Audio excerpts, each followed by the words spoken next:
Shay Smith. Ronald Frazier.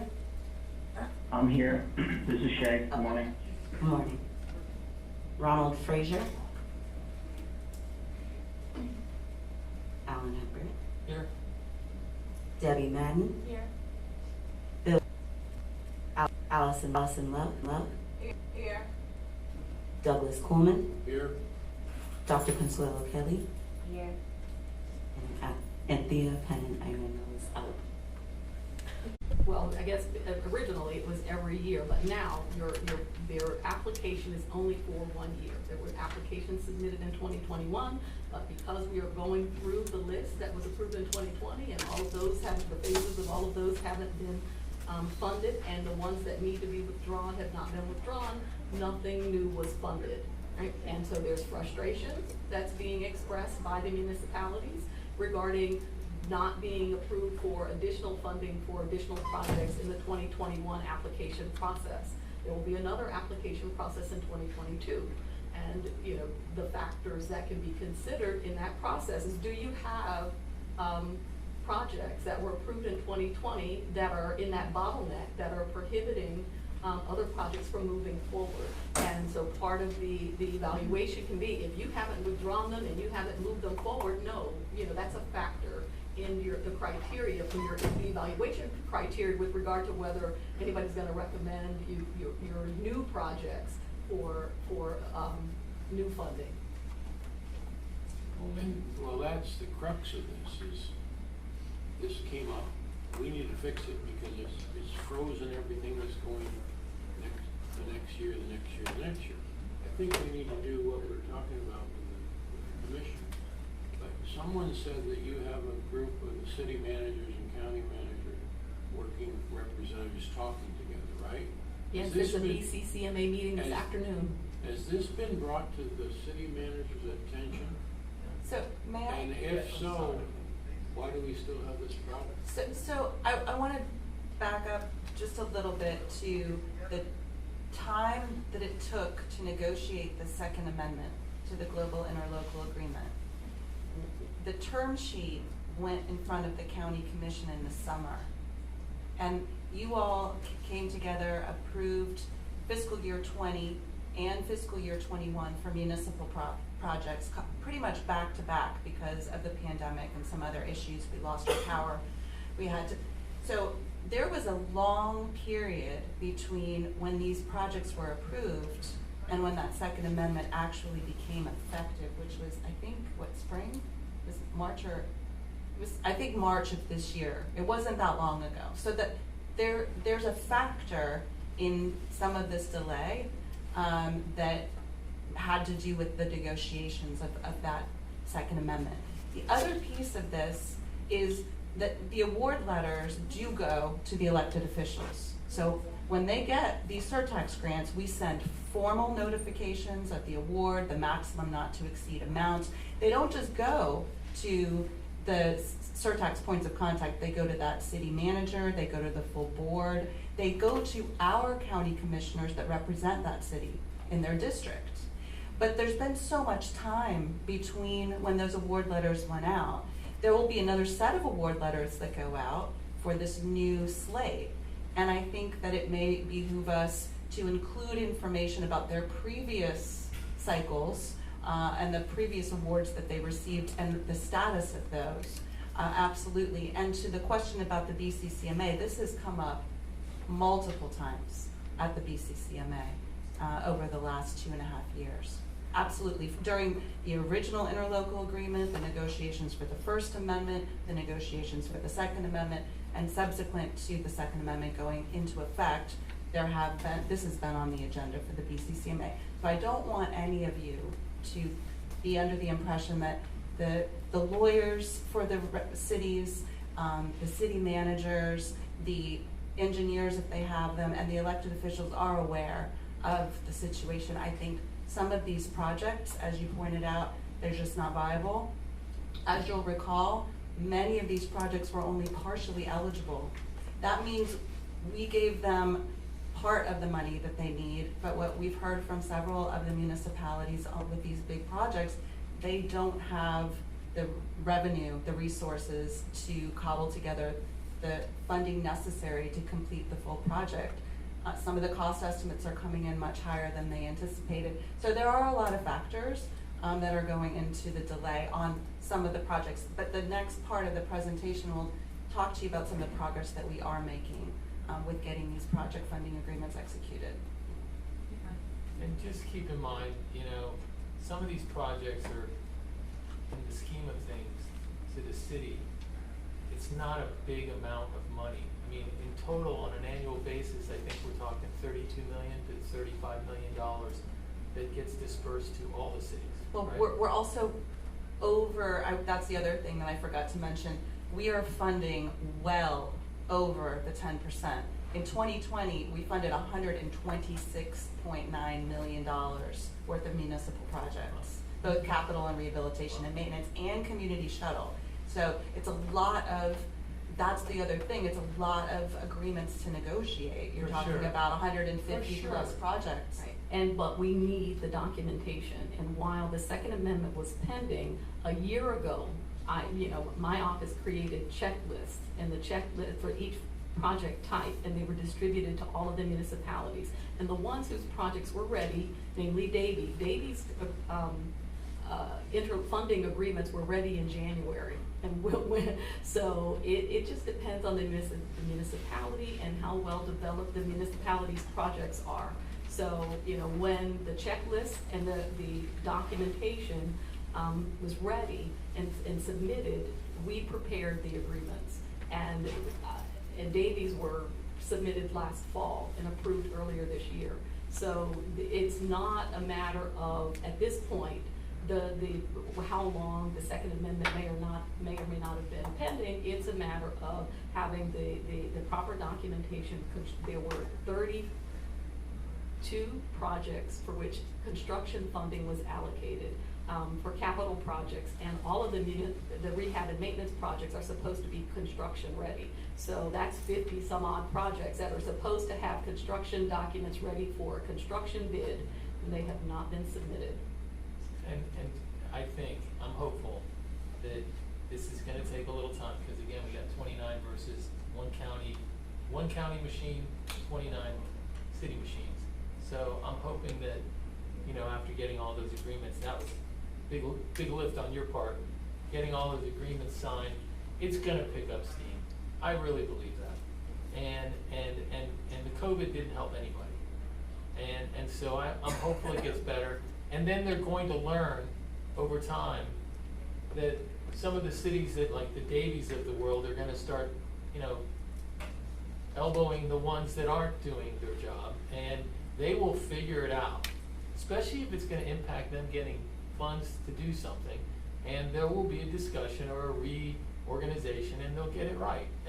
But I agree, we gotta keep tooting the horn, and that's what's gonna push that. But I think they'll figure it out. Anyway, can I ask, I'm sorry, go ahead, Ms. Love. So, I just want to make sure, because I think we said this the last time, they have 3 years, according to the ILA, for them to spend the money. For construction stays on construction, To which start then- construction, yes. Right. So right now, according to the ILA, they are in compliance with that time frame. And I get that it's not moving, but there's nothing that stops them, there's nothing that motivates, and I'm using that word, to do it quicker than the 3 years. And it's like we, as a board, are holding them to a standard that's not focused on in the ILA. So I just trying to figure out how can that be rectified, because right now everybody's in compliance, and there's, like you said, Alan, that there's a lot of things that are impacting the ability to move projects forward. So I'm just not sure how to get it done.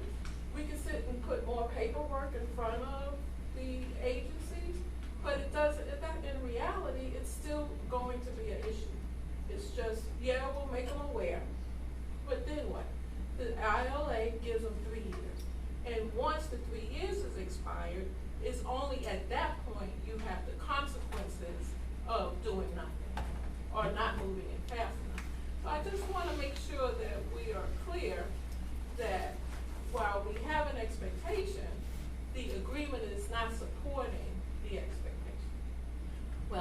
just to that point, want to make everyone aware that the municipalities didn't want the county to have the ability to cancel their projects at all. So the provision, and it is titled the county's limited ability to cancel or move a municipal project. That is the caption at the beginning of that section of the agreement. So the municipalities were adamant about maintaining their place in line from FY20 and not being skipped by other projects. They were adamant about the county's inability to cancel their projects. But now there's frustration from municipalities because they're not getting more money. And, the $125 million that was allocated as part of the FY20 supplemental budget and the additional $50 million that was allocated in FY 2021, which is $175 million, is not moving. And there are municipalities who have voiced their displeasure with the fact that their FY 2020, the 21 applications that were submitted this spring were not recommended for funding. So, but our hands are tied. We have an agreement. The terms of that agreement are negotiated, and yes, Ms. Love, the municipalities are in compliance with that agreement. Does it look good that they're not moving? No. Are they frustrated that they're not getting more money? Yes, but they're not moving their projects, and the projects that we know are not feasible are not being withdrawn. But I have to ask, sorry, Phil, if I could say something. But I'm still trying to get to what's the remedy? And the agreement is being complied with. So until we get to the root cause or the remedy to that issue, because they are in compliance. So do you have any suggestions? So part of it is what occurred this year. FY 2021 applications, like, there's no money. Nothing's moving, and until these projects get moved, until the funding is either used or relinquished by the municipality withdrawing the project, then we can't fund or recommend funding above the current funding levels.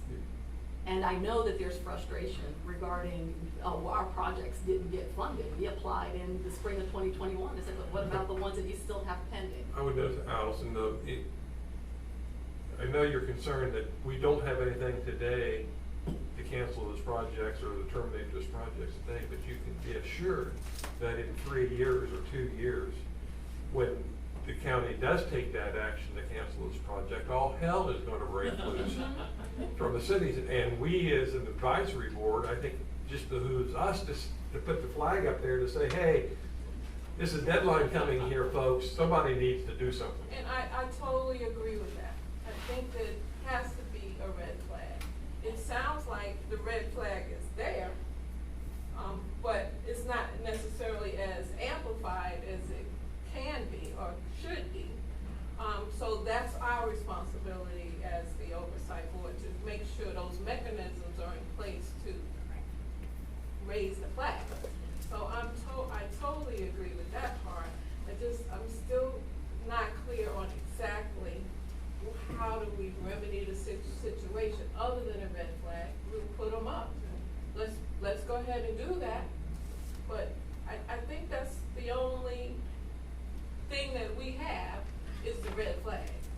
And ultimately, it's at the point of the 3 years and subsequent that they'll feel pain. And that's Ms. Love, in response to your and following what Alan said, I think when they realize that their new request from 24 for the next out can't be approved because there's no money that can be shifted, I think they're going to realize for the first time, I'm hoping they realize it, and we'll fix the problem by either they'll submit the paperwork they need, they'll pull back their projects, because guess what? They're not getting any new projects either.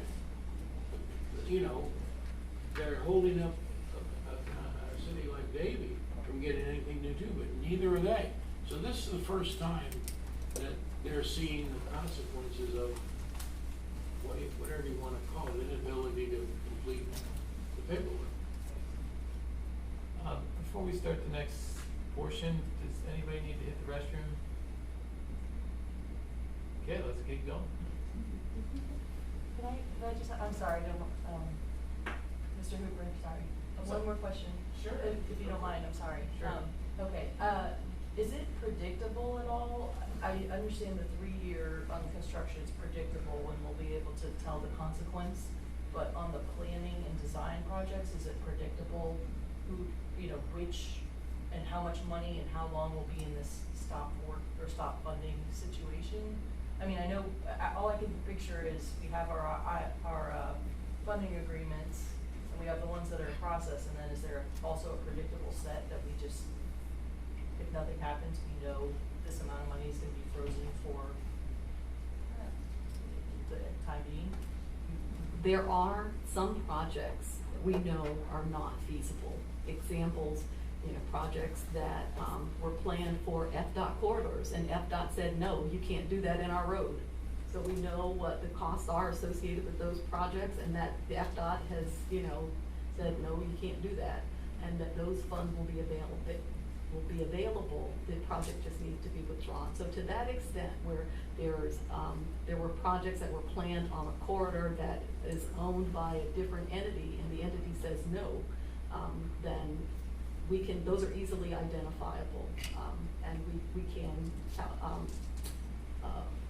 compile those figures. If the cities really want to control if the group wants to control the individuals at the city level, as a developer, I would say, put a time limit on design, a deadline on design, deadline on planning, and instead of construction completion, put a deadline on construction commencement. Okay, that is the key in any developer's agreement on how to control, if you have an asset like a piece of land or something, is how to get that land back. You don't wait till it's construction, because that could go on forever. So anyway, those are things you could think about maybe. The 3-year time limit on construction is from the beginning. They have 3 years to commence construction from the time that the funds are allocated. Yeah. All right. Good morning, everyone. My name is Lena Silva, Program Project Coordinator here with MAP Admin. So to share with you some of the Surtax grant accomplishments, this is a lot of what we've already been discussing. So since the previous Oversight Board meeting, we have advanced $2.3 million to 9 of our municipal projects. Sorry, could you take the mask off? Oh, can you guys hear me? You need to take your mask off. I would rather not. Okay, can you guys hear me now? Good? All right. So, again, we have advanced $2.3 million for 9 of our municipal projects, and we are averaging a CBE goal of 26%. Like you guys have heard, 2 construction projects are currently underway. These are all DV. We had 3 awarded projects that were withdrawn by the sponsoring municipalities. Another accomplishment that we wanted to share with you guys is that our Surtax guidebook is finalized and it's been published to our website. This is an online resource tool that we specifically created for our municipal partners.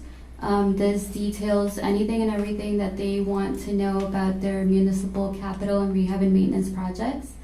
As far as our contract compliance, we are conducting and offering contract reviews with our municipalities who have an executed PFA agreement so that we can go over the contract requirements and just be on the same page. As far as financial oversight, our finance manager has been spearheading the CBE CPA solicitation process, and we are hoping to have that finalized this fall. And here we just wanted to share the Surtax grantee resources page that we have on our website.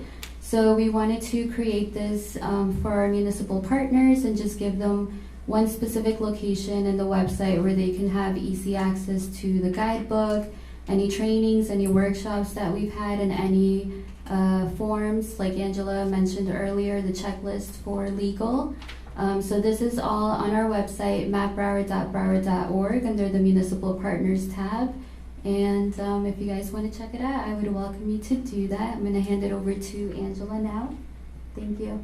Thank you, Lena. Okay. So part of what we've already discussed is there were 97 municipal capital projects and 40 municipal rehab and maintenance projects funded, approved and recommended for funding in FY20. Some of the projects have been bundled. Miramar has a huge project extending Pembroke Road to Highway 27, which was originally comprised of 4 projects which have been merged into one project, 2 Fort Lauderdale projects, 2 Weston projects, 2 Deerfield projects, and 3 Cooper City projects are being bundled into one, which reduces the number from 97 to 89 projects. And some projects have actually been withdrawn. Parkland and the city of Southwest Ranches have withdrawn some of their projects. But to date, we have 15 fully executed funding interlocal agreements for municipal projects, and we have 18 that have been drafted and are going through the approval process. Our county commission was on recess over the summer. A lot of municipal commissions were on recess over the summer, and we anticipate the municipalities approving their agreements sometime in August or September, and then coming back for the county administrator to execute. The county administrator has been delegated authority to execute those documents on behalf of the county.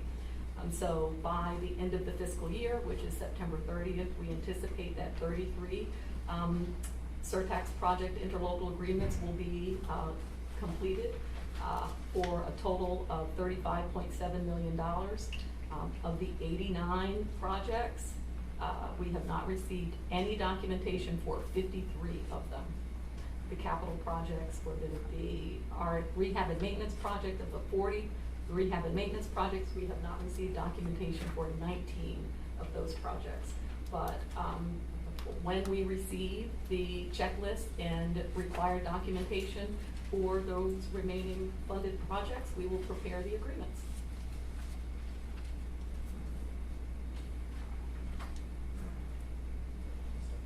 I have a question. I want to go back to the Municipal Surtax grant accomplishments. Is this a program that the county is assisting the cities to get additional monies? What are these 2 pages that we were? So those are, so when you approve a municipal capital project list, like what you'll see in a couple of slides, it goes to the county commission, the transmittal, as Angela was explaining. And then once those funds are appropriated by the county commission as part of their budget process, which is what this is all about, they become grants. Oh. Yeah. So we fund projects, not municipalities. So each project in its phases, planning, design, and construction, receives a grant. So the Surtax money is now called a grant to the municipality? Yes. They would call it a contractual obligation. Huh? Don't ask us. Okay, so now, I didn't understand that. So we treat it just like a grant. So there's an application process. You have to negotiate the contract with the funder. And once that contract is executed, it's treated exactly like a grant. Out of every mistake comes some good. Maybe the county should help the cities find grant money, okay? Other grant. We do that too, by the way. That's one of the many services that we provide here at the county.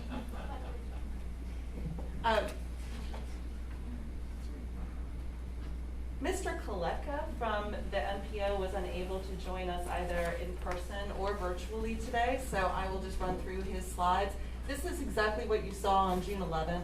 This is the process that the Broward MPO does under their Surtax services agreement. They have 2 things that they are basically required to do as core services. They send us the new 6th year of the rolling 5-year plan, which is what you're looking at here. And because of the terms in the Second Amendment, they send over the projects that are ready and still wanted by cities in the exact ranked order. So what you basically see is just the next list of projects that went unfunded in the previous 5-year plan that we can accommodate. They also have the other process that Angela mentioned, which is for new projects. New municipal capital projects just means they weren't in the original plan that went to the voters. And you can see that there was a lot of demand, pent-up demand for new capital projects, which goes back to the conversation that you all just had about where there's pressure points to resolve these problems. Well, there was over $1 trillion requested by the municipalities in that process.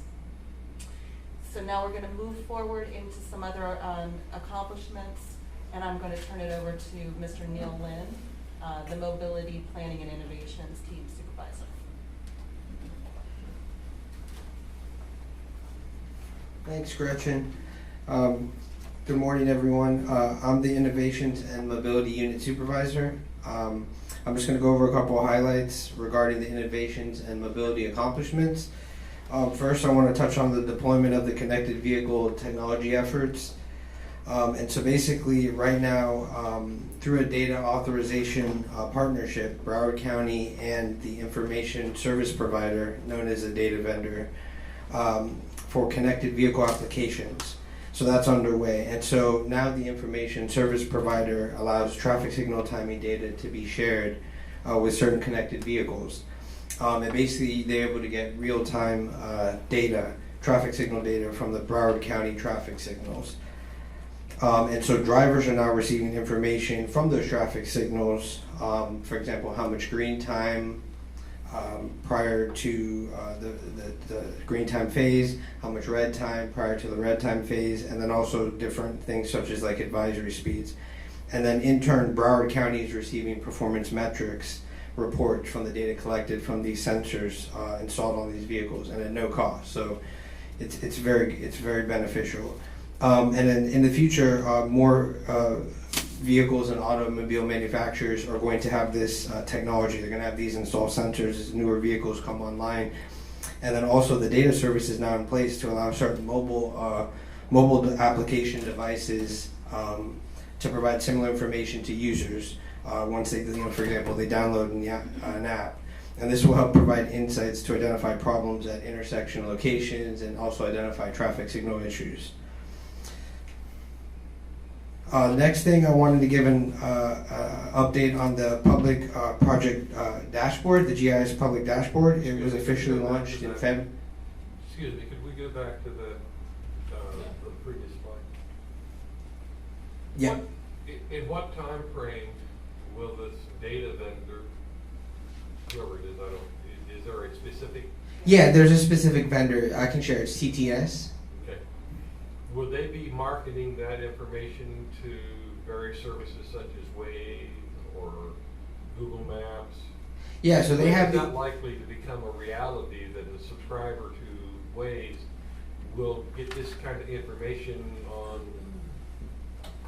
timing of lights and stuff. So it's open source. So different mobile applications can use this service that's now in place at the Broward County traffic signals. So the vendor that TTS has an agreement with Broward County, they're able to send all the technology and push the feed to the specific vehicles that have the technology. And so more vehicle manufacturers will have this moving forward. So it's in place. It's already in place. But who's going to be marketing that? The vehicle manufacturer saying, "Hey, you buy my car." Okay. So it's mainly from I envision, and I'll have to double check, but I believe it's from the actual the ISP. You know, for example, the specific vendors they work with the automobile manufacturers. So it's kind of like a partnership. So I just had this envisioning here, like what was it called? The Christmas tree at the drag yard. You go to the drag and red light, green light, take off. I mean, is that where this is headed? That kind of? Yeah, I mean this is the start. I mean, and I could just tell you, we're starting to look at the data, and there, it's limited because there's not, like I said, there's not that many vehicle manufacturers that have the technology. But moving forward, more will have, so we'll have more data. And then there's different apps, and there's different apps that we're kind of testing and piloting, and so they're able to give you as a driver, as you approach the signal, how many seconds till green time, how many seconds till red time. It gives you your speed. We're heading in that direction. Yeah. So going to the public GIS Dashboard. We launched this. We're excited to launch this in February of 2021. And so some of the main updates to the dashboard, along with rolling out to the public, we updated the dashboard for the new branding elements, specifically the MAP Broward branding elements such as the logo and whatnot. And then also upon request, we added a feature for county-wide only projects. We realized that there was a lot of interest to identify specifically what's county-only projects, and we added that feature within the dashboard. Also, we've added instructional help videos on YouTube, so to help users, further help users with the dashboard. And then also, folks wanted to have downloadable PDF maps, specifically of the municipalities to show their projects, and also the commission district. So we do have that now available on the PDF maps. And then the other thing I just wanted to note is on the GIS public dashboard, it's going to be updated with the new 5th year of projects once the county commission approves that. So the dashboard will be updated once that's approved. Regarding the big data, so the regional big data acquisition was executed in June of 2021. And so this was a regional partnership acquisition, which included Broward County, the DOTs, District 4, District 6, the TPO, the Palm Beach TPA, the Broward MPO, and the Miami-Dade TPO. And this was determined to be the most cost effective. Instead of each different partner going out on their own, collectively, collaboratively, it was a cost savings for everyone. And then basically, so with this big data, we're able to acquire origin destination data. We call it OD data. And this will be used to support our travel demand forecasts and modeling efforts. We can do different scenario planning. And then also this will help provide visualizations on travel patterns within Broward County. And then this ultimately, the goal of this will help assist mobility innovations and planning efforts, and will help support other offices and agencies within Broward County. So we're excited, we're starting to dive into this data. This is an update on the low-stress multimodal mobility transportation system master plan. So this basically sets the foundation for identifying, planning, and prioritizing Broward County corridors, specifically when it comes to safety, and also setting the tone for mobility improvements, specifically for non-motorized users such as bicyclists or pedestrians. And the goal overall is to improve multimodal connectivity across the county, and this master plan is going to help us get there. So the solicitation is currently in progress. This is basically the county-wide coordination efforts on our data analytics and technology implementation efforts. So with that, we currently have a working group team within several the Broward County offices, and we're basically coordinating on data analytics, technology, mobility challenges, and performance measures. And the main objective of this is to help break down the internal silos within Broward County. And so we're really, I'm seeing the progress on this. It's really improving communication, workflow, productivity, and it's really reducing inefficiencies. We also have a SharePoint site that was developed to share news, presentations, training opportunities, workshops, and any other relevant documents related for staff members and staff. So this is really a good core group that is, we're actually tackling a lot of different, innovative initiatives. So I'm glad that this group is formed.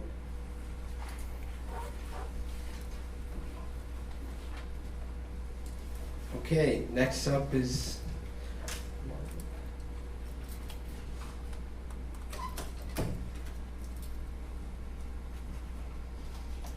Good morning, Chair, Vice Chair, members of the Oversight Board. Let me put my thing up here. I think most of you know me already. I'm Margaret Daly-Johns, the Finance Manager for the Mobility Advancement Program. So some of the highlights that we had for MAP Finance during fiscal year 21 that's worth mentioning. We had a new project costing module that was implemented in the county's ERP system, the PeopleSoft system, and this module was specifically for tracking Surtax projects. As the projects come along, we're going to be looking into running more reports from that module, but that has been somewhat helpful. Also, there was a finance, we collaborated with the accounting division to create financial reports for the first 6 months of the fiscal year. And that covered October 2020 through March of 2021. And these financial reports, which I was really proud of, actually, but they were presented to the Oversight Board members on an individual basis back in June. We also had a very good independent audit during for the fiscal year 2020, and during our April 2021 meeting, the RSM CPAs, they presented the report, and it was a clean audit with no findings. So that's one of the other accomplishments we had.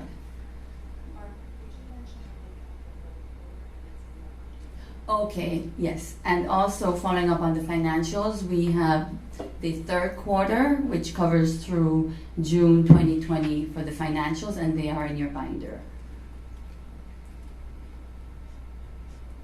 So also in 2021, the fiscal year, I guess myself and Gretchen created the Surtax Finance Core Team. And just as Neil alluded to his team that he's proud of, I'm also very proud of this team because I felt that we were able to discuss a lot of issues that normally would not have come to the table.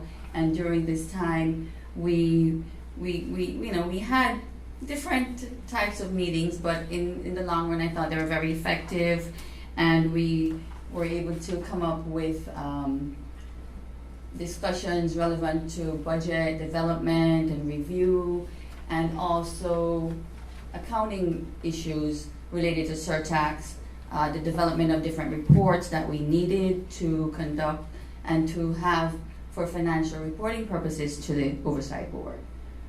Just for clarity, when you say you met with the budget directors and managers from every agency, is that the different municipalities? No, or within the county? This is within the county who are receiving or managing Surtax funds. But you also do. Yes, I do. As far as the Office of County Auditor, we do have Laura Rogers from that office, and she will be giving us an update at the end. So I'm just going to skip over that. So as far as our leverage accomplishments, as we all know, the 30-year goal of the Transportation Surtax program is to leverage $2.5 billion in local, state, and federal funds. And the following projects, I think some of them were alluded to before, have leverage funds, including Copens Road Rehab Project, which has $17.3 million of federal funding, federal transit admin. Oh, did somebody change that? Don't you have it? I haven't touched it. Okay. All right. Also, we have a security enhancement project with approximately $597,000 in leverage funding. Public Works has also had some leverage, around $596,000, where they used for the mast arm conversion project. And most recently, we have $2.1 million approximately of Surtax funding that will be leveraged, not Surtax funding, sorry, leverage funds that are going to be applied to our municipal projects. And now we have the beautiful pie chart, which I guess in accounting, this is uplifting because it's usually a bunch of numbers and no color, but here we have some pictures of nice pie chart. So this chart is basically telling us the 2021 Transportation Surtax revenue appropriations by the different programs. As you can see, The largest part of the pie, those are for the reserves. And those reserves are for future Surtax projects. It's approximately $255 million in fiscal year 2021. There are other notable areas that are large. We have transit capital, which is approximately $125 million, and public works, $53 million. So it's notable that that reserve amount of $255 will increase for the next fiscal year as we increase our fund balance. Oh. That's it. And Laura, are you available now for your area? Yes. I Okay. have a couple questions before you. Okay, why don't we cover his question? Okay. Just on the leveraged accomplishments, that does not include the federal funds for the bus purchases because they weren't using Surtax dollars anyway. So this is great and that's even better. On the pie chart, this reserve for future projects has nothing to do with the money that we've set aside for the municipal projects. And when I looked at this, I just said, that's a lot of reserves. I mean, it's almost 50%. Right. Seems high. And I'd like a little more explanation of it. Thank you. So, Vice Chair, when we've spoken in previous fiscal years during the budget process, we've explained that the large amount of reserves that you're seeing is purposeful. It was part of the original financial plan that went to the voters, that was audited by OPAGA, and it's the commitment that the county has to not bond these dollars. The whole program is a pay-as-you-go program. So we're building up reserves in specific areas with the knowledge that we're going to have large capital outlays coming up very soon on the horizon.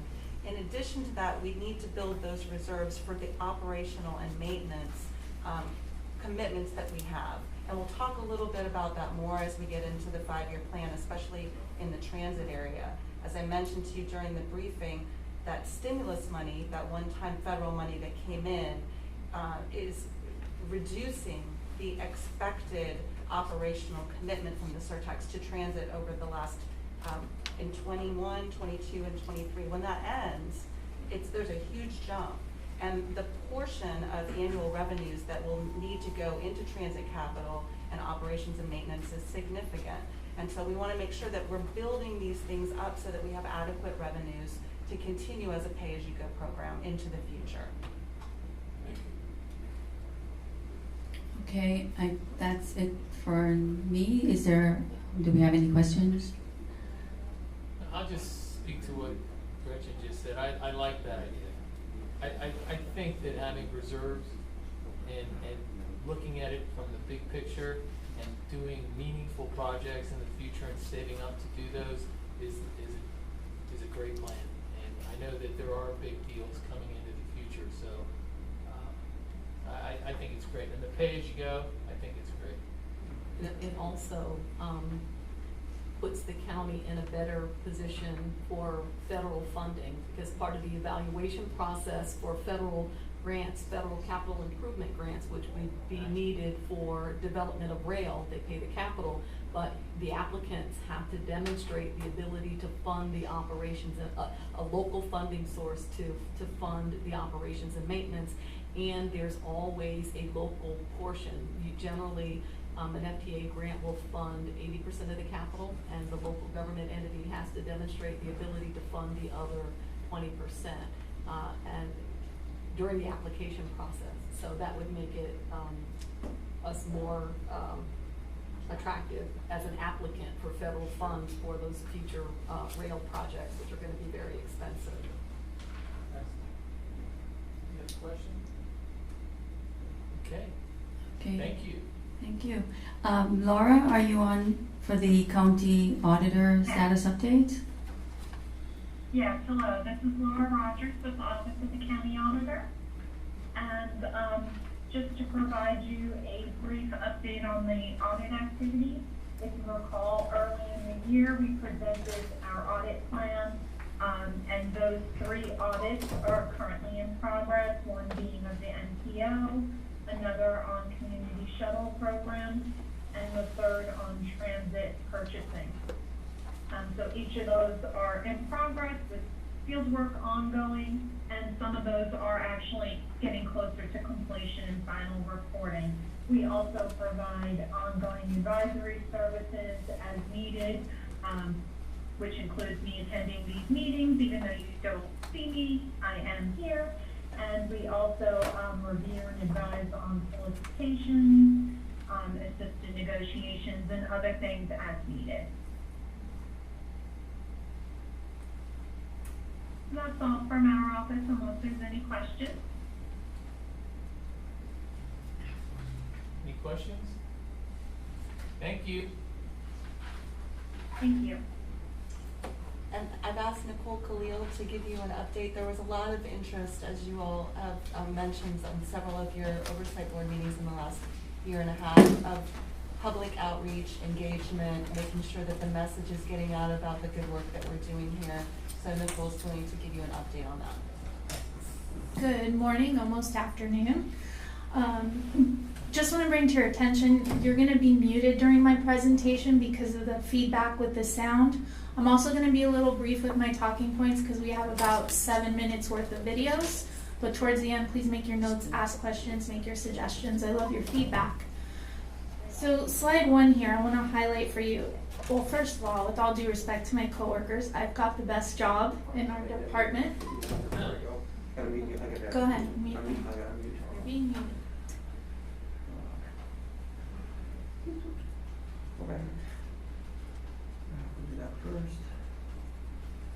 So everyone on your phone, we're going to mute you on the far end, so you won't be able to talk back until her presentation's over, so just bear with us for a second.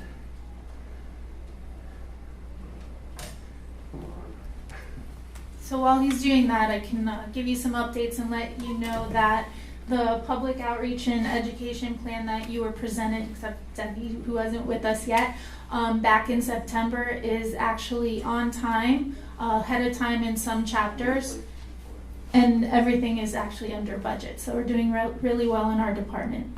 Meaning myself and Tashauna. There she is. Always by my side, thank you. So,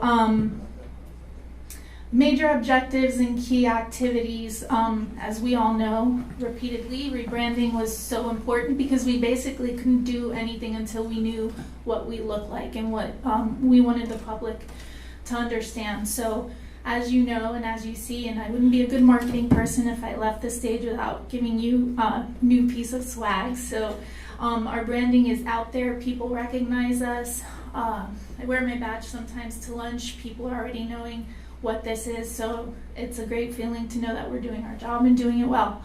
To Lena's point, there are guidelines established and online. Our piece is not yet approved or official, but it's definitely written and ready, and it's a branding guideline for the cities to use to implement on their projects from beginning to end, as well as the county departments. And we've all been working together swimmingly, and everything's moving along very well there.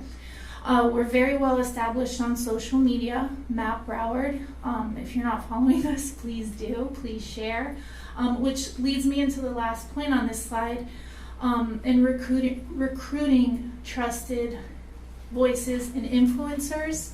In my eyes, you all are the top influencer and trusted voices, so please speak about the program on any platforms you may use, LinkedIn, Facebook.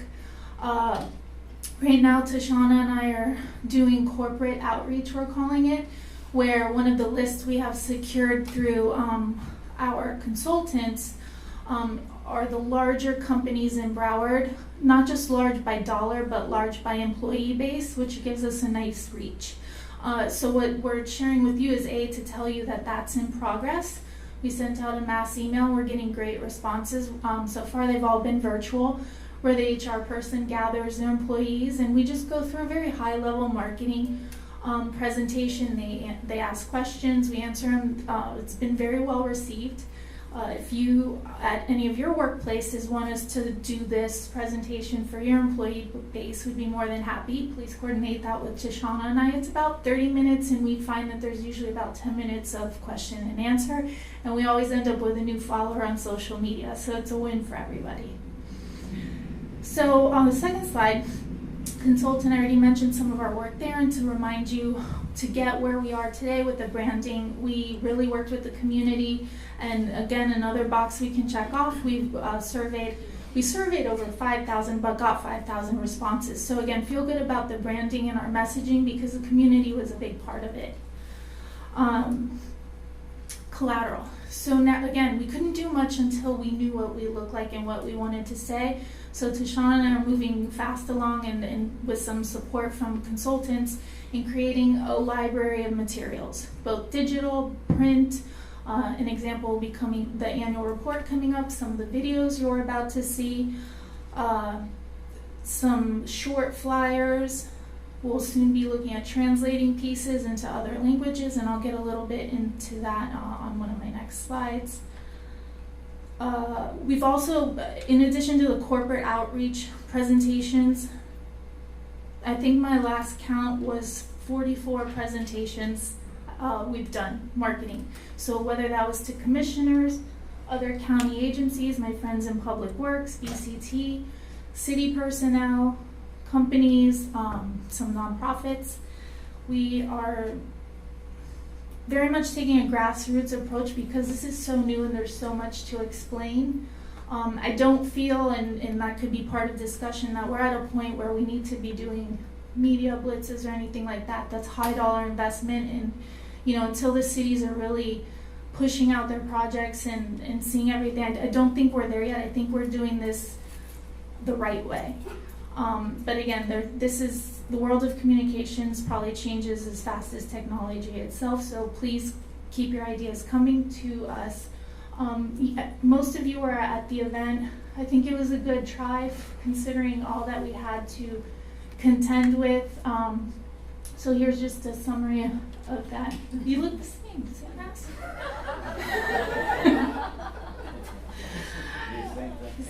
Here's a little, to me this is a reminder that I've been here a year. This was my first undertaking. Gretchen said, here's an annual report and here's an event. Welcome to the department.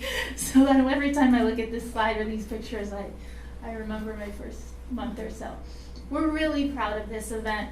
I keep hearing everyone talk about the cities, and I think these sort of efforts will grow a contagiousness, if that's a word, with the city. So what we did here was we hosted an event for all the municipal marketing people. In most cases, they're called public information officers, as my title is. In some cases, they're marketing managers or CRA directors.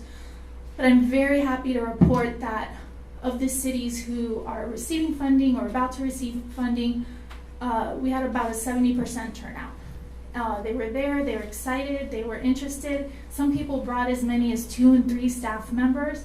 And what we did was organize a day, and we were very careful not to just shove all things MAP Broward and Surtax down their throats and help us promote everything. But we made it a day where we could all train together and learn our craft a little bit better. So it was a nice balance, and we're very pleased, that their bosses and managers let them come spend an entire day with us, really. I think everybody agreed their favorite part of the day was we structured a lunch and learn. And that center picture there, what you see are 3 media experts from the major cultures that are represented in Broward County. So as we know, the last census gives a really strong breakdown of the fact that there's Portuguese, Creole, and Spanish-speaking people in Broward. And we wanted to make sure that the people who do what I do are not just sharing with their English-speaking residents, constituents, what's going on in Surtax, but we also want them to share with their constituents who might not speak English or understand it as their first language. So to the left, we have Wanda, who is a very popular influencer on social media, has magazines and newspapers in Creole. and she spoke to how maybe writing or pitching information to that community is a little different and what was special about that. In the middle, you have Mike Hernandez. He's a correspondent for Telemundo. He gave his pitch and differences on how we communicate with the Spanish media, which is different than the other two and different in English. And last but definitely not least, we had Desiree, who gave us specialties on Portuguese and, you know, specifically things that go on in the neighborhoods in Broward County that are specific to the Brazilian Portuguese-speaking community. And then we ended the day with a tour of the Traffic Management Center. So here I'm good to, so you all saw the video in its rough cut. This here you're going to see the final cut with all your suggested edits. And again, this is a nice piece where if you just want to send it to your staff, family, or friends, we can give you the file, or we can give you the extension on our YouTube page so you can tell people, hey, this is what I do, this is why I think it's so important.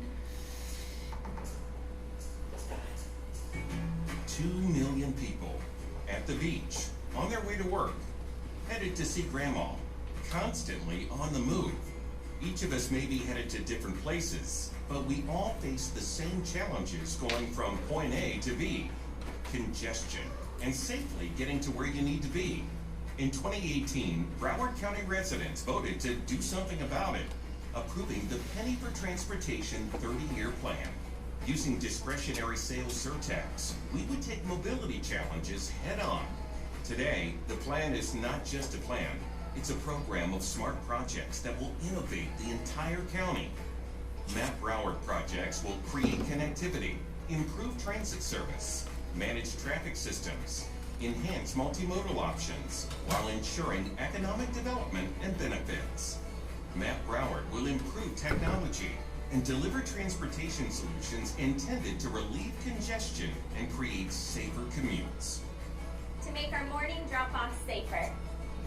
To make the commute to work easier. To keep us pedaling towards a greener future. Penny for Transportation is now Broward County's Mobility Advancement Program, or MAP Broward. Covering 16 project areas, MAP Broward's projects include electric and hybrid alternative fuel vehicles and upgraded amenities in transit service, resilience projects that upgrade road and bridge improvements, traffic management systems that utilize fiber optics to react to traffic flow in real time, and other mobility enhancements that make walking, biking, and enjoying your community easier and safer.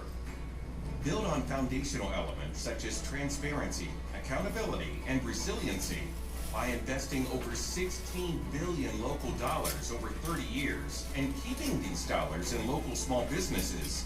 We also expect to be able to bring home over $2 billion of state and federal funds to grow the economic impact of MAP Broward on the region's economy. Because we know the destination is important, but so is the journey. We invite you to see what's on the horizon for your neighborhood. See it all right now on our interactive project dashboard. Get started now. Visit mapbroward.broward.org. So a few notes on the video. We produced the video, it's on our YouTube page, but we need to promote the video, right? We want people to see it. So one of the best places we've promoted it so far is on the Nextdoor app. Everyone familiar with Nextdoor? So the county as a whole has an account. So we worked with our coordinator in Bertha's office, and she put it down. And we have 13,000 impressions on the video. So that was a great place to go. Again, we're trying to do things at a grassroots level, you know, for this next year or so. We've promoted it to all the cities. You'll see a lot of the cities have it on their website or on their YouTube page, or they have at least shared it on their social media accounts. Within the county, with the bigger agencies, Port Everglades, Visitors Bureau will be sharing it soon. The county as a whole put the video out in their bridges and their Sun e-guide. And the nice thing about the video is it's not too dated, so we'll just continue throughout the years. We make new connections to continue to promote it. Once we host tables at events, which we already have a slew booked, we'll have just have it kind of rolling on a screen at our table, so we will definitely get our use out of this video here. And then sooner than later, we get another minute to breathe, we'll be promoting it to the TV stations, trying to secure PSA time, public service announcement time, which is usually free or at a very minimal cost. The other thing I should mention is a lot of the cities and the counties have their own stations within their jurisdictions, and a handful of the cities are going to start airing it next month by fall. So the video will be available there. What you see here, talking about the cities and their great partnership, is an actual sign that's out. I don't know if you've seen it yet, but this is the Hollywood Complete Street sign. We assisted them with putting the sign together, but didn't necessarily micromanage them.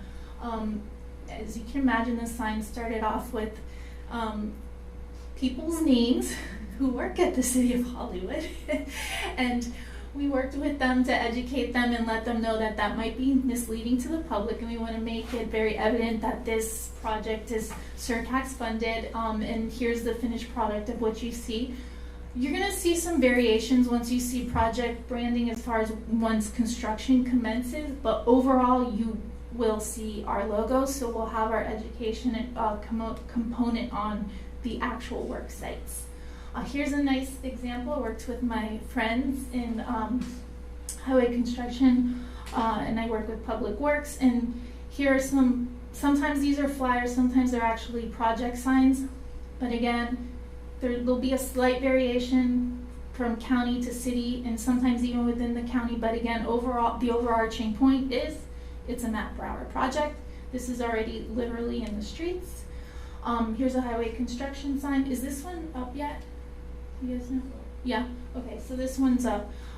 So these are, I just wanted you to get some real life examples of project branding that's going out. Kind of, well, let me show you this and then I'll talk about memorialized signage. This was to your point earlier, Vice Chair, about the fact that, you know, all of the projects, with the exception of the few that are happening in the unincorporated area, are happening inside of municipalities. And we are working very hard to get the municipalities to partner with us. So again, thanks to, you know, just great collaboration with my fellow county employees, we were able to put this project video together with their engineering consultant. And before I show it to you, this was one of the best viewed videos. Yeah, we've got almost 1,000 views just on this project video, but it's not, we're not going to take credit to Tashauna and I. It's once the cities share it with their constituents that viral activity happens. So again, thanks to a good working relationship both with the county and the city, this is actually one of our best viewed videos so far. Project information from the Mobility Advancement Program, brought to you by the Penny for Transportation. The Broward County Board of County Commissioners and the Broward County Highway Construction and Engineering Division are constructing roadway improvements to the intersection of Royal Palm Boulevard and Rock Island Road to alleviate existing traffic congestion, improve mobility, public safety, and accommodate anticipated growth in the surrounding area. The project is located within the city of Margate and extends from Northwest 73rd Avenue to Northwest 78th Lane along Royal Palm Boulevard, and from Cypress Drive to the Temple Beth Ann and Phil's Academy North Driveway, approximately 450 feet north of the intersection.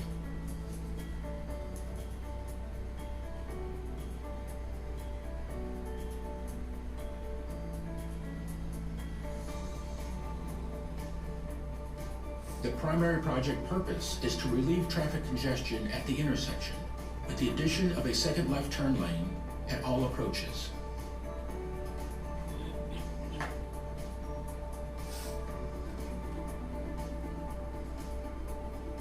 And the addition of a right turn lane on both the east and west approaches. These capacity improvements will shorten intersection wait times for both roadways and will allow for a more efficient travel time through the area.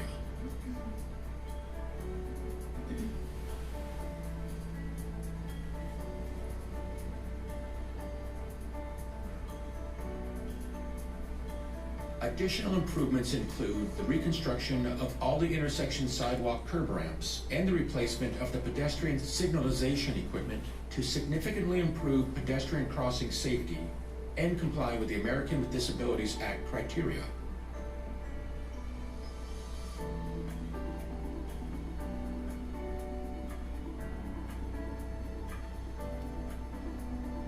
Other improvements entail upgrading the existing span wire signal equipment to mast arms signals that comply with current wind load standards.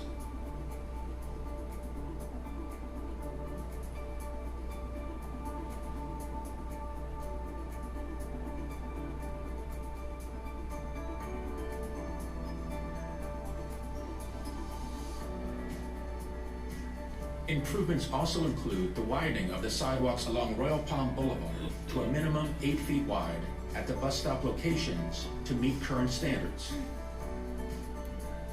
Construction for the project is scheduled to begin in the summer of 2021, and the project is estimated to be complete by the end of winter 2022. For further information, please contact the Broward County Public Works Department, Highway Construction and Engineering Division. Broward County's penny for transportation, where local change happens. Okay,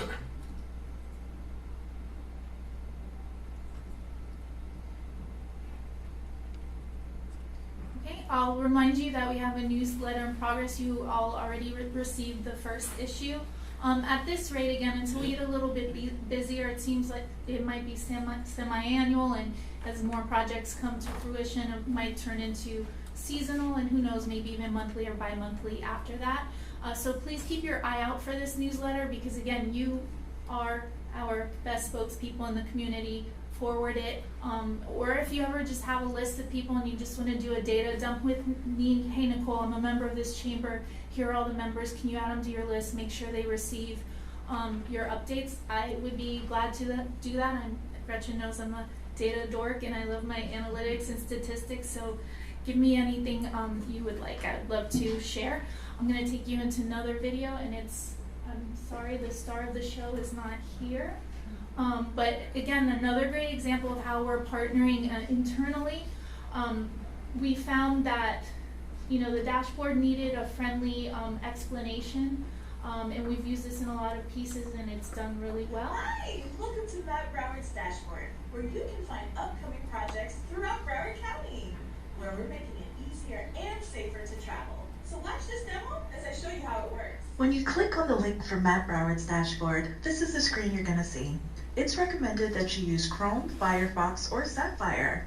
You can click on Desktop for instructions for your desktop, or Mobile for instructions for your mobile. Then click Continue. You can search the MAP Broward Dashboard for projects by a certain location by using the Projects Near Me tab.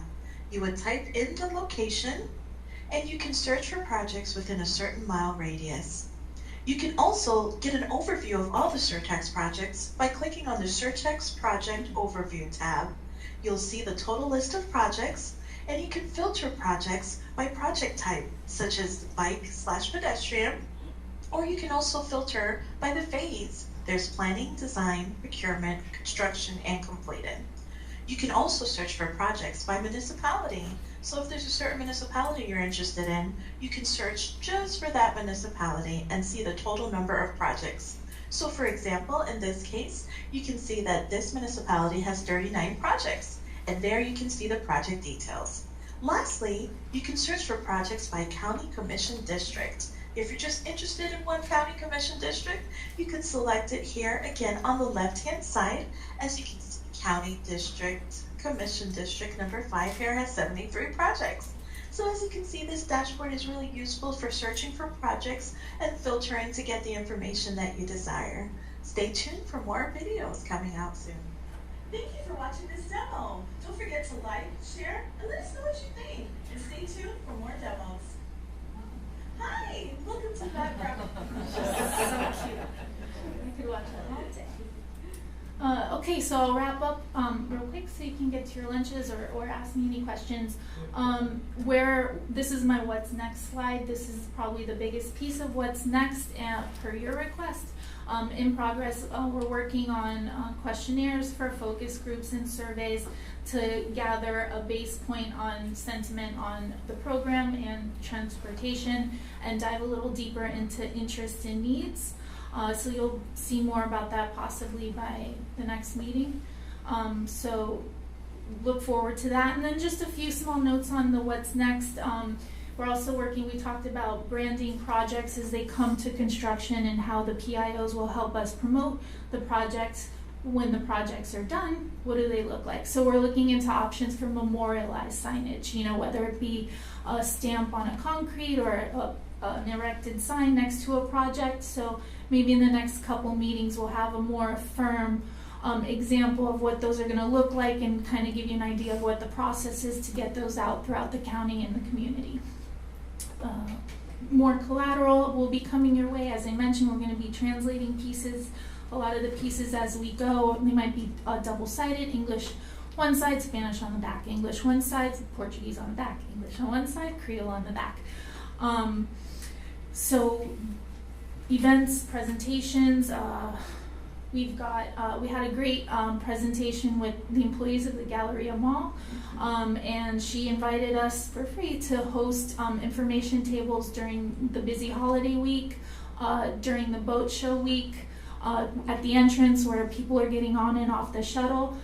So it's just great making connections and ties like that. We want to reach all 4 corners of the counties and make sure we hit all our demographics. Of course, COVID's making things a little complicated on us, but again, you are our spokespeople and our connections in the community. So if you grab a business card while you're out one Saturday and think that might be a good person to meet with, or maybe co-host a table at an event, connect Tashauna and I will be glad to take that forward. I will stop because I'm sure you're hungry, but I will also welcome your questions and comments. Are they still muted?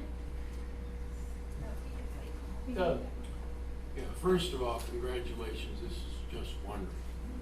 Second of all, on the dashboard, the municipal projects that are listed there, 111, right? So we have the 90s, as she whatever. mentioned. So 90. we have it down to 89. Is there any way of highlighting those that are on hold? So everybody can see all these projects and what's going ahead and what's not. Red flag. See your point. Point taken. Let's put it this way. I'd like to see something change so that the projects that are some way of status on that, because if we're going to communicate with everybody, they need to know that, oh, these are in the pipeline, but nothing's gone.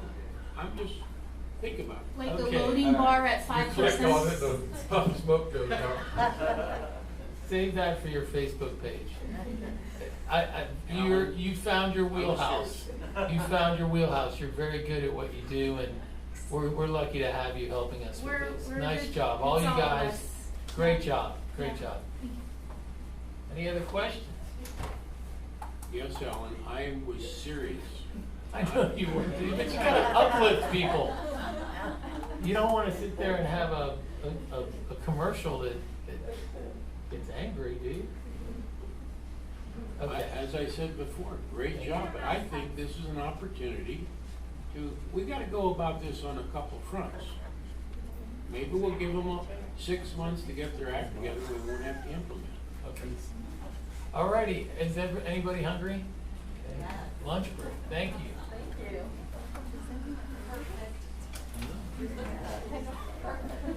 Within 3 minutes. It's amazing. Great job.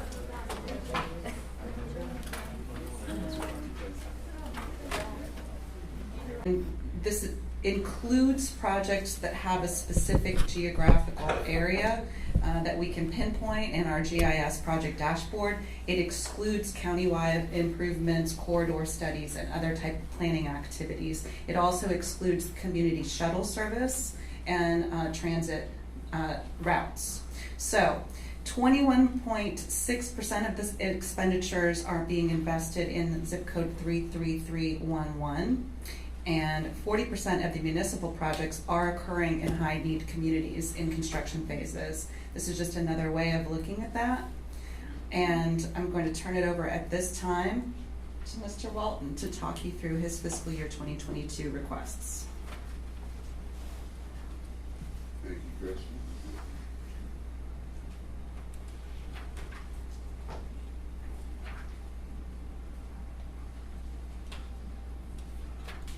Okay, as I mentioned in the morning presentation, some of the capital projects that we're moving forward.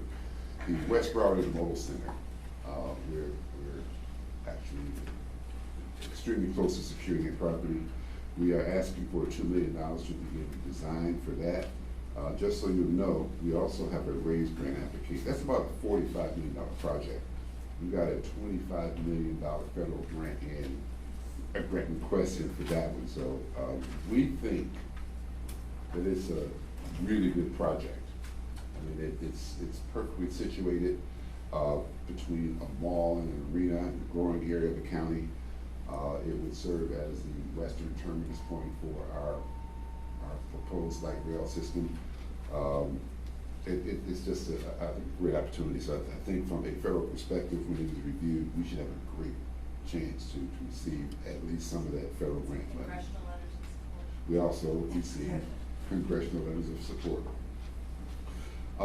As also was mentioned, our Copus Road bus facility, where we are, we have already received a federal grant for that one for $17.3 million. It's a $61 million project where we're basically doing three things. We're building a parking deck for our employees because we've actually reached the maximum capability of the facility in terms of our fleet growth. So in order to actually create spaces for our buses, we want to build a parking deck to take our employees' cars off the ground so we have more space for buses. We are redoing the maintenance facility to accommodate for future electrification of the entire fleet. So we'll be rebuilding the entire maintenance structure and again structuring that for electric buses. We're also going to build a training and education center because of the technologies that are coming forth in transit, electrification, hybrid tech. I mean, there's just a lot of new technologies coming, so we want to make sure that our workforce, as well as our drivers and operators, are trained on our new technology. So we'll be building a new facility there. So we're asking $2 million for design for that. I had mentioned about our capacity constraints. Right now, we operate out of two facilities. Our newest facility is at Ravenswood Road in the south, and it can accommodate 140 buses. It's on a 9-acre footprint, and quite frankly, it was, we were at max capacity when we built the facility. If we're going to grow our system as our Surtax plan calls for, we have to have another operating facility. We have been scouring the county for land, and we're looking at a couple different sites. And hopefully we'll be able to secure a facility that will allow us to operate someplace in the 200, 220 buses, which will allow us to take us out to the capacity of our 30-year plan. So we're asking for $50 million to acquire that land and $2 million to begin design for that. And electric bus charging stations, I mentioned earlier in my presentation, we are we're building, wherever we build a new facility in the county, we are building them with electric charging stations for buses and cars. When we look at our transit centers, they're all being outfitted, well, parking ride lots are all being outfitted for charging spaces for cars and buses. So what will be coming forth to you probably in the next 6 to 9 months is a strategy to build charging stations throughout the county. And the strategy behind that is to look at where we have buses converge, maybe 3 or 4 bus lines, where we can actually put charging facilities in and charge 3 or 4 bus routes at the same location, as opposed to trying to build charging on every route across the county. Because the industry estimates within the next 10 years that the internal combustion engine for buses will no longer be available. So we have got to accelerate our plans to move our fleet toward electrification.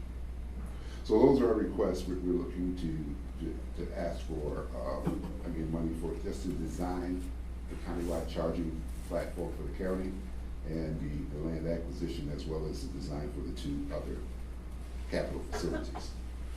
On the operating side, we're not asking for any increase. In fact, I just want to talk a little bit about where we are with the performance of our bus routes and our ridership. As you know, transit ridership nationally took a dramatic hit during COVID, and it has not recovered really anywhere. We're pretty much at national average. You know, our ridership actually dropped to about 20% of its pre-COVID levels. We're back up to about 50–55% now. But to satisfy the demand in our community, we're actually running about 90% of our service, because the attempt there is to make sure that we can provide enough distancing on the buses so that people aren't on top of each other. So we've got 90% of our service out, actually carrying about 50–55% of our ridership. And I'm sure that we're talking about the 20 million Surtax revenues to supplement our operating. That number has been severely reduced by the federal grants that we've gotten as a result of COVID. We at Transit, not only BCT, but transportation properties across the country have received a lot of money to offset operating losses associated with transit. Ridership drops, and the federal government wanted to make sure that we kept our employees working. They wanted to make sure that our employees were kept safe, so we actually did a lot of things with our fleet and our facilities to make sure to enhance safety.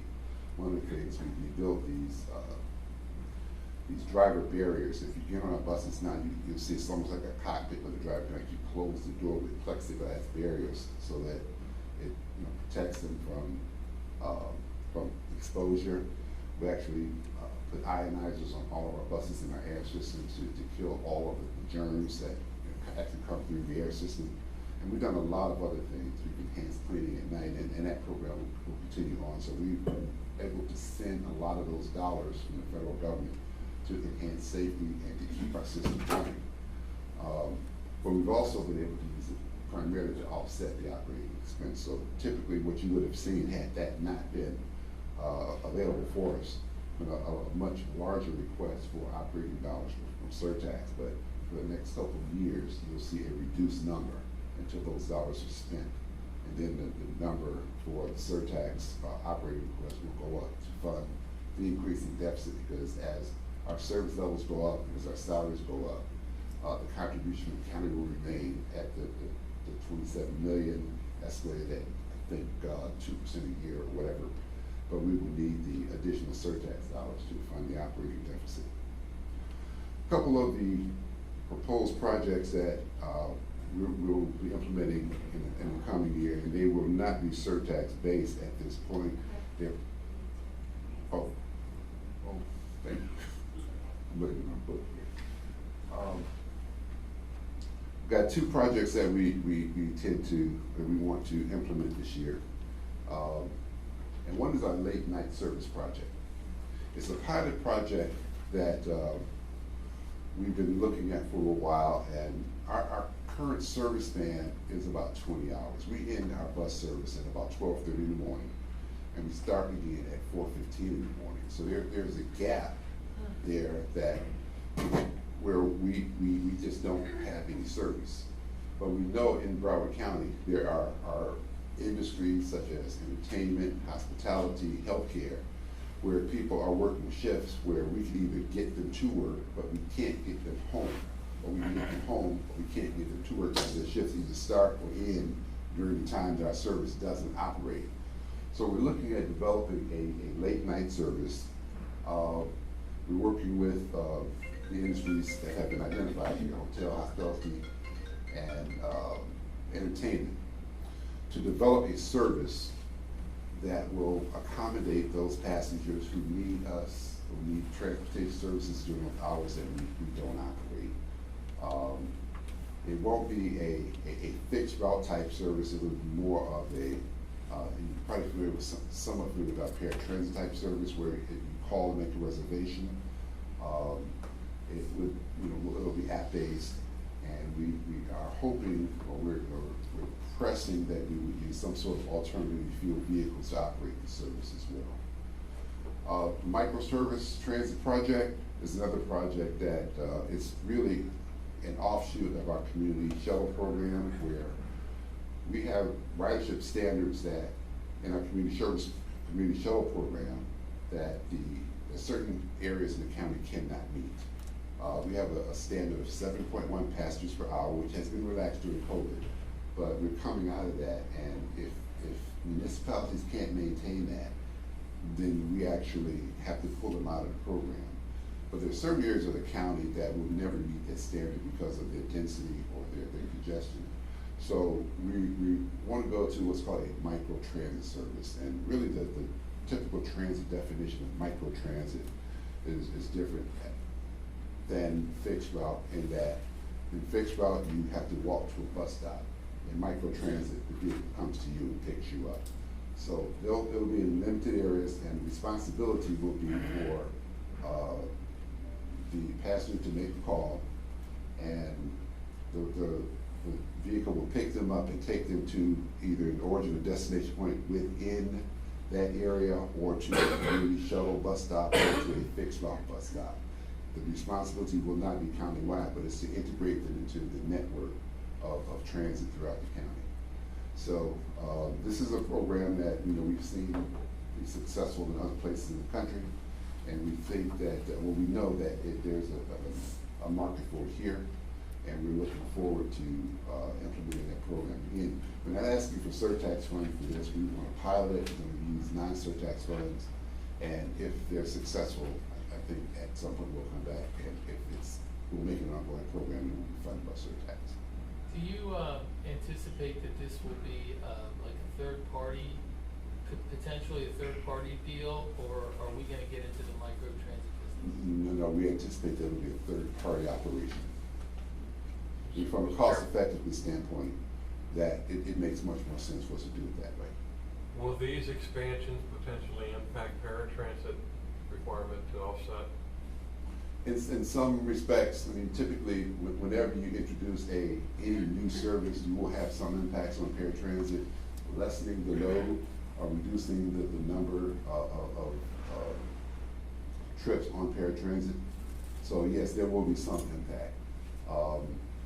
If you can, in paratransit, we basically have two types of programs going. One is the reservation system. We have to call a day in advance and make a reservation.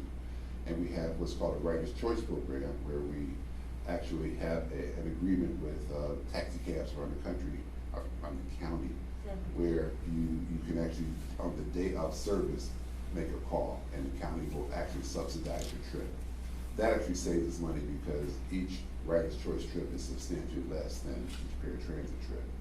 But whenever you introduce a new transportation service, ideally, if you can move trips away from your paratransit service onto one of these less expensive services, it actually saves the county money. That'll meet your requirement? Yes. Are you considering alternatives like Uber or? More than likely, it will be and we have invited Uber, taxi cabs, all of them to the table, so they will all have the opportunity to present and be selected for providing the service. It probably won't be any one individual, but it'll probably be a combination of different types of services.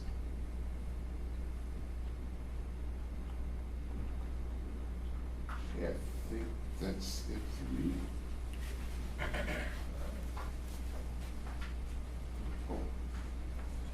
Thank you.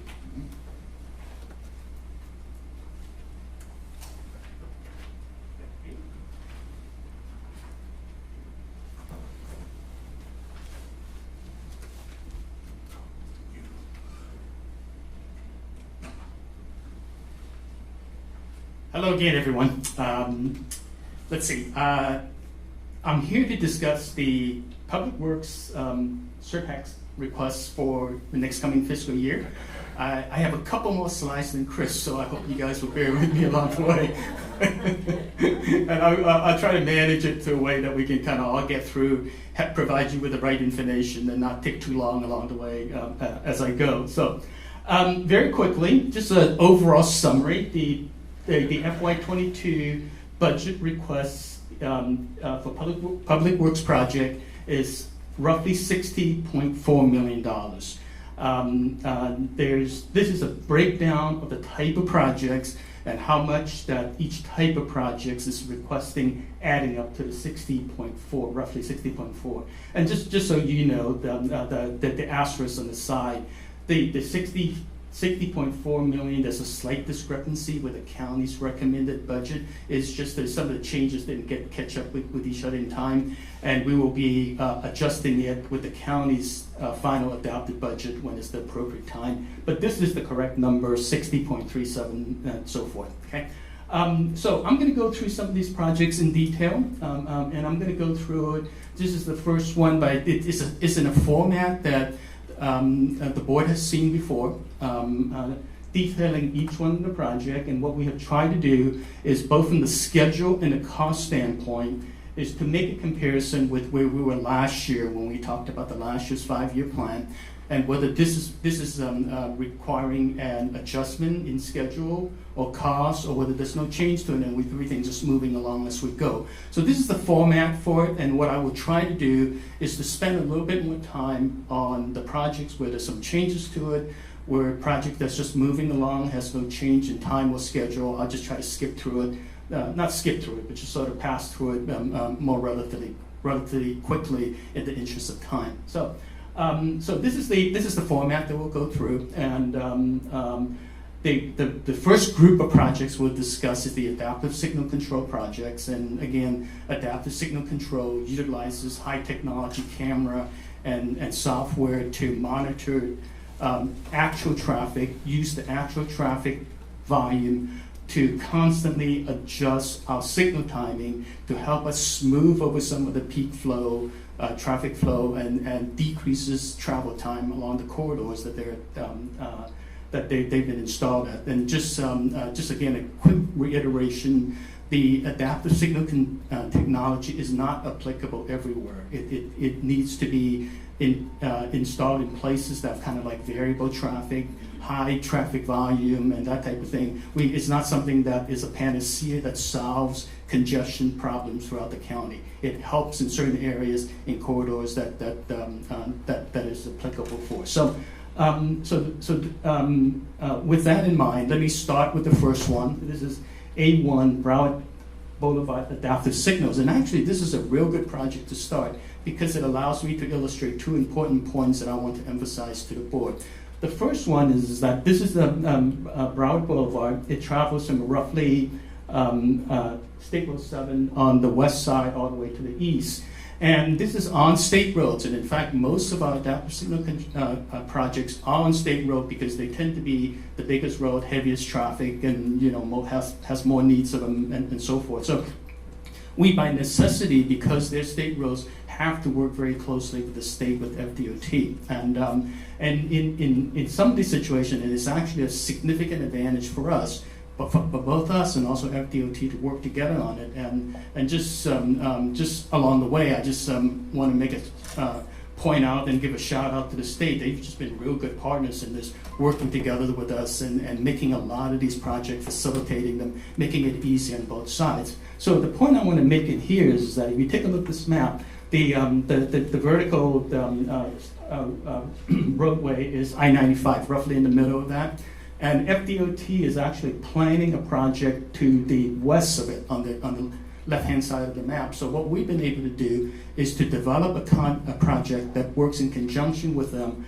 And then on the western half of this project, they're going to be installing the equipment for us. That's the advantage of bundling projects, minimizing impact to the public. And there's some cost savings to it that we really can't quantify. There's some cost savings, can't quantify it, but we know there's some just by the nature of bundling projects, there's going to be some.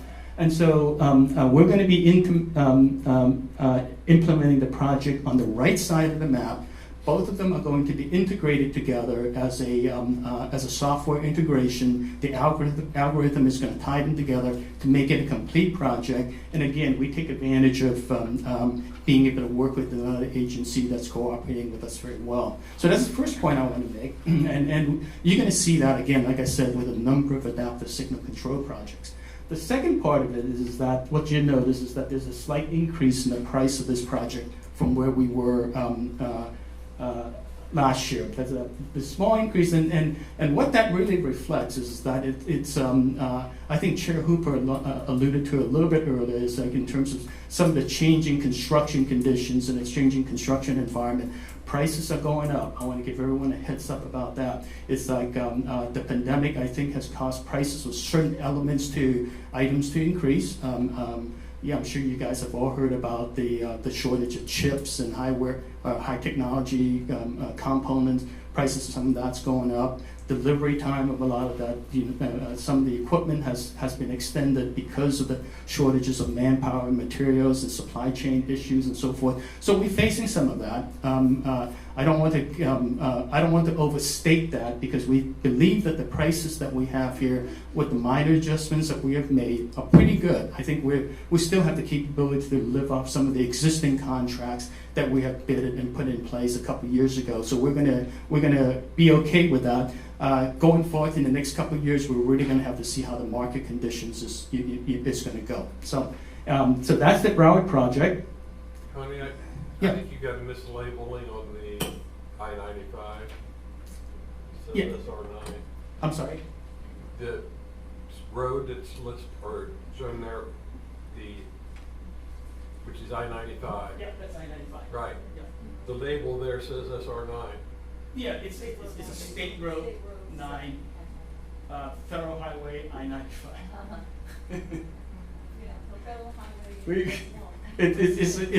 It's different distinction between the state road system and the federal system. Sorry, but that's I-95 there. Mm-hmm. Okay, next one is Hallandale Beach Boulevard, traveling from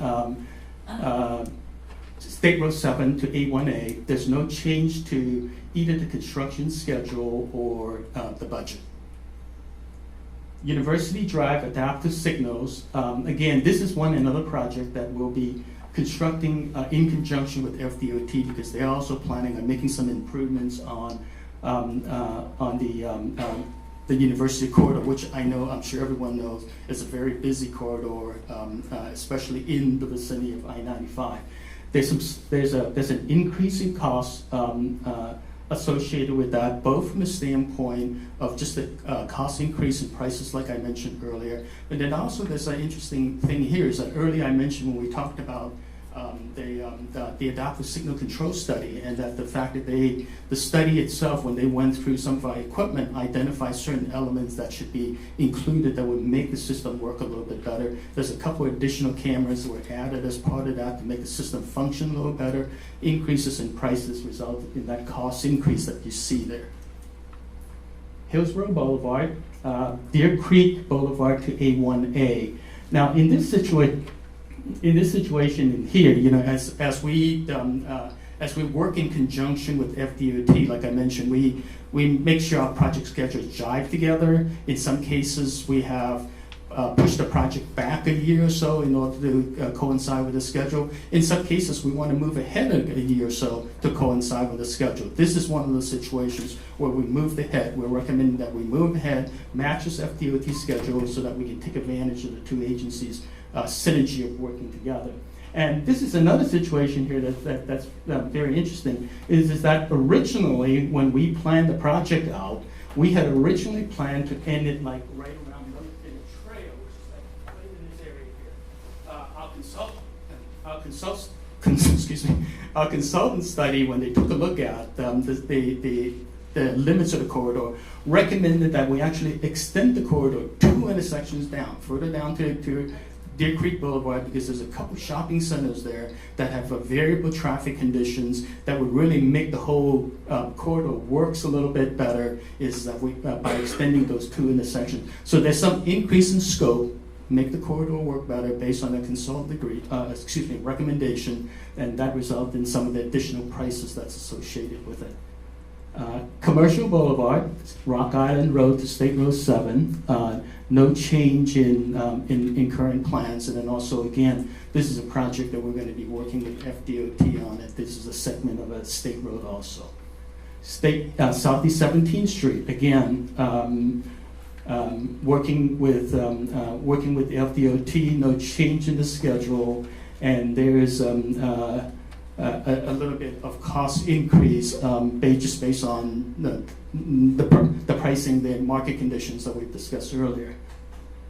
Miramar Parkway, Southeast 18th Street to Flamingo Road. The design is going slightly ahead of schedule, so we've requested money a little bit earlier. And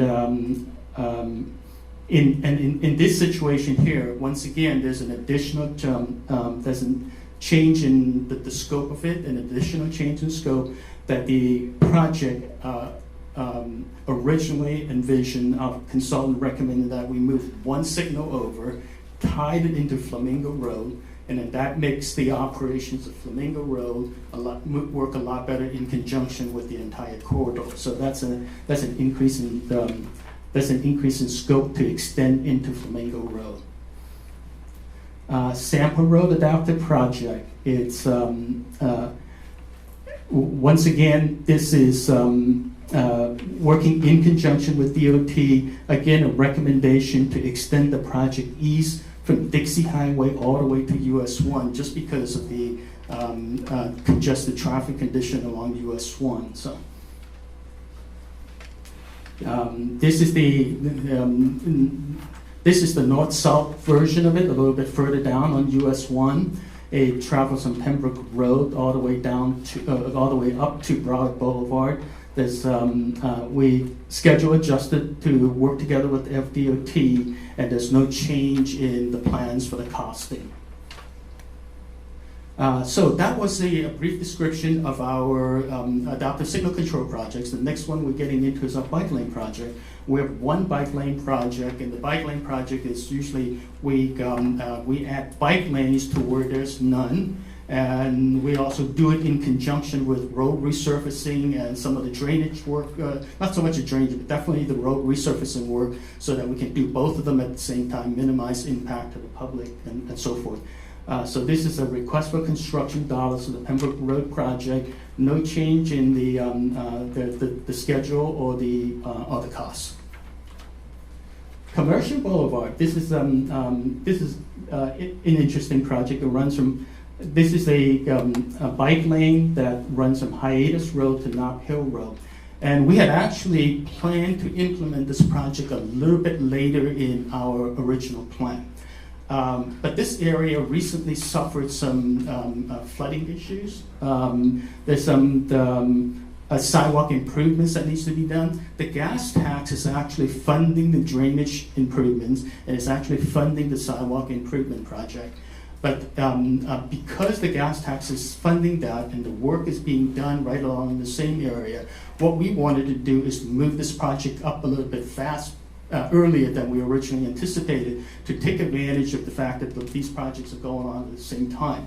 So again, minimizing impact to the public, but because of the fact that we're able to tie into some of the existing work that's being funded by the gas tax, we have been able to reduce the cost to the surtax. So you see a cost decrease here. That's going to be an advantage to the surtax program. So that's actually instead of cost increase, is a cost savings to us.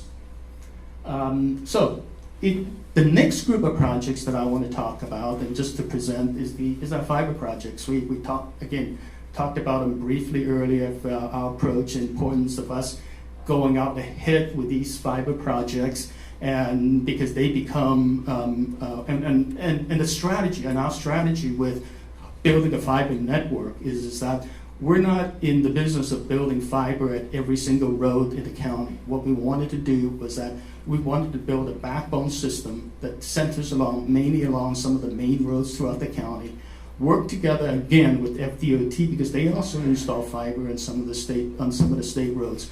Build this backbone network together. The backbone network not only obviously would help the roads that the fiber is on, but it also provides easy access to future projects that want to tie it into the fiber system, that they can do that very easily by tying into the backbone. So again, the idea is to build a backbone and not an entire system on every single road throughout the county.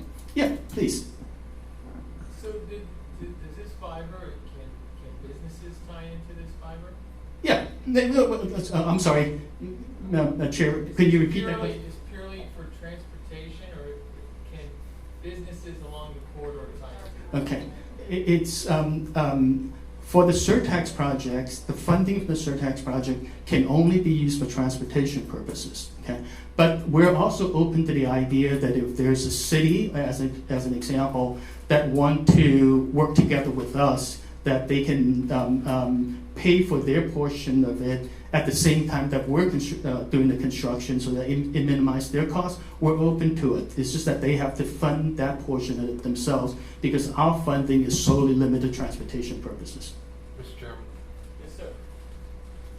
When we started the fiber network 20 years ago, one of the purposes was to coordinate traffic signals. We're now proceeding to a point of adapting signal controls rather than pre-programmed. What is the difference? How does the fiber connect to adaptive signal control? Okay, so what the fiber does is that, number one, Phil, you remember this because you were here at that time, is that when we first converted to fiber, one of the things that we needed to do was to convert from an analog system to a digital system, because obviously everything is done digital with all technology and so forth. So that was the original plan, is to convert it to a digital system. There is the fiber was the way to do it. It connects up all of the it connects up every traffic signal along the way, and but technology continues to evolve. Fiber allows us to control traffic signals, but nowadays, since when we originally started, it also does a lot more things than just connecting the signals and timing it. One of it is the adaptive that we're talking about. Another one is, and there's actually a couple other technologies that tie very well into transit.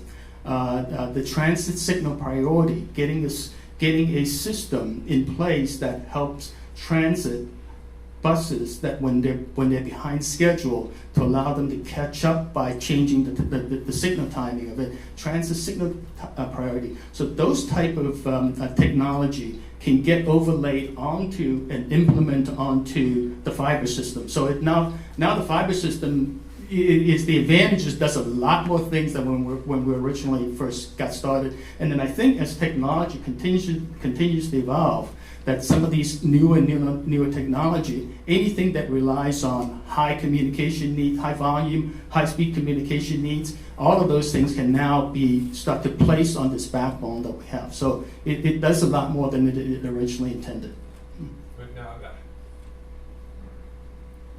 But adaptive signal also runs on the... Yeah, of course, right. When we run our fiber, let's say we run on this corridor that you see here, it ties into every traffic signal along the way, so that the traffic signal, in terms of getting information back and forth, it also does it a lot quicker. And that's the base advantage, but there's a lot more now that get built up on top of it. So, but the difference that, in my mind, that I'm thinking, is that the basic fiber that is there and tied to the traffic signals allows you to program those traffic signals based on studies or experience relative to when are the traffic patterns changing. Right. Adaptive signal control is instantaneous and is not a manual implementation. Right. It is automatic by the logic of the system. Right. Mm-hmm. Yes, absolutely. Mm-hmm. And it kind of has that both advantages. The adaptive is just one additional step up, above and beyond the standard way of programming and controlling signals. Mm-hmm. And then finally, you had discussed with me or had provided a response to the inquiry I had made relative to what happens when two systems cross. Right.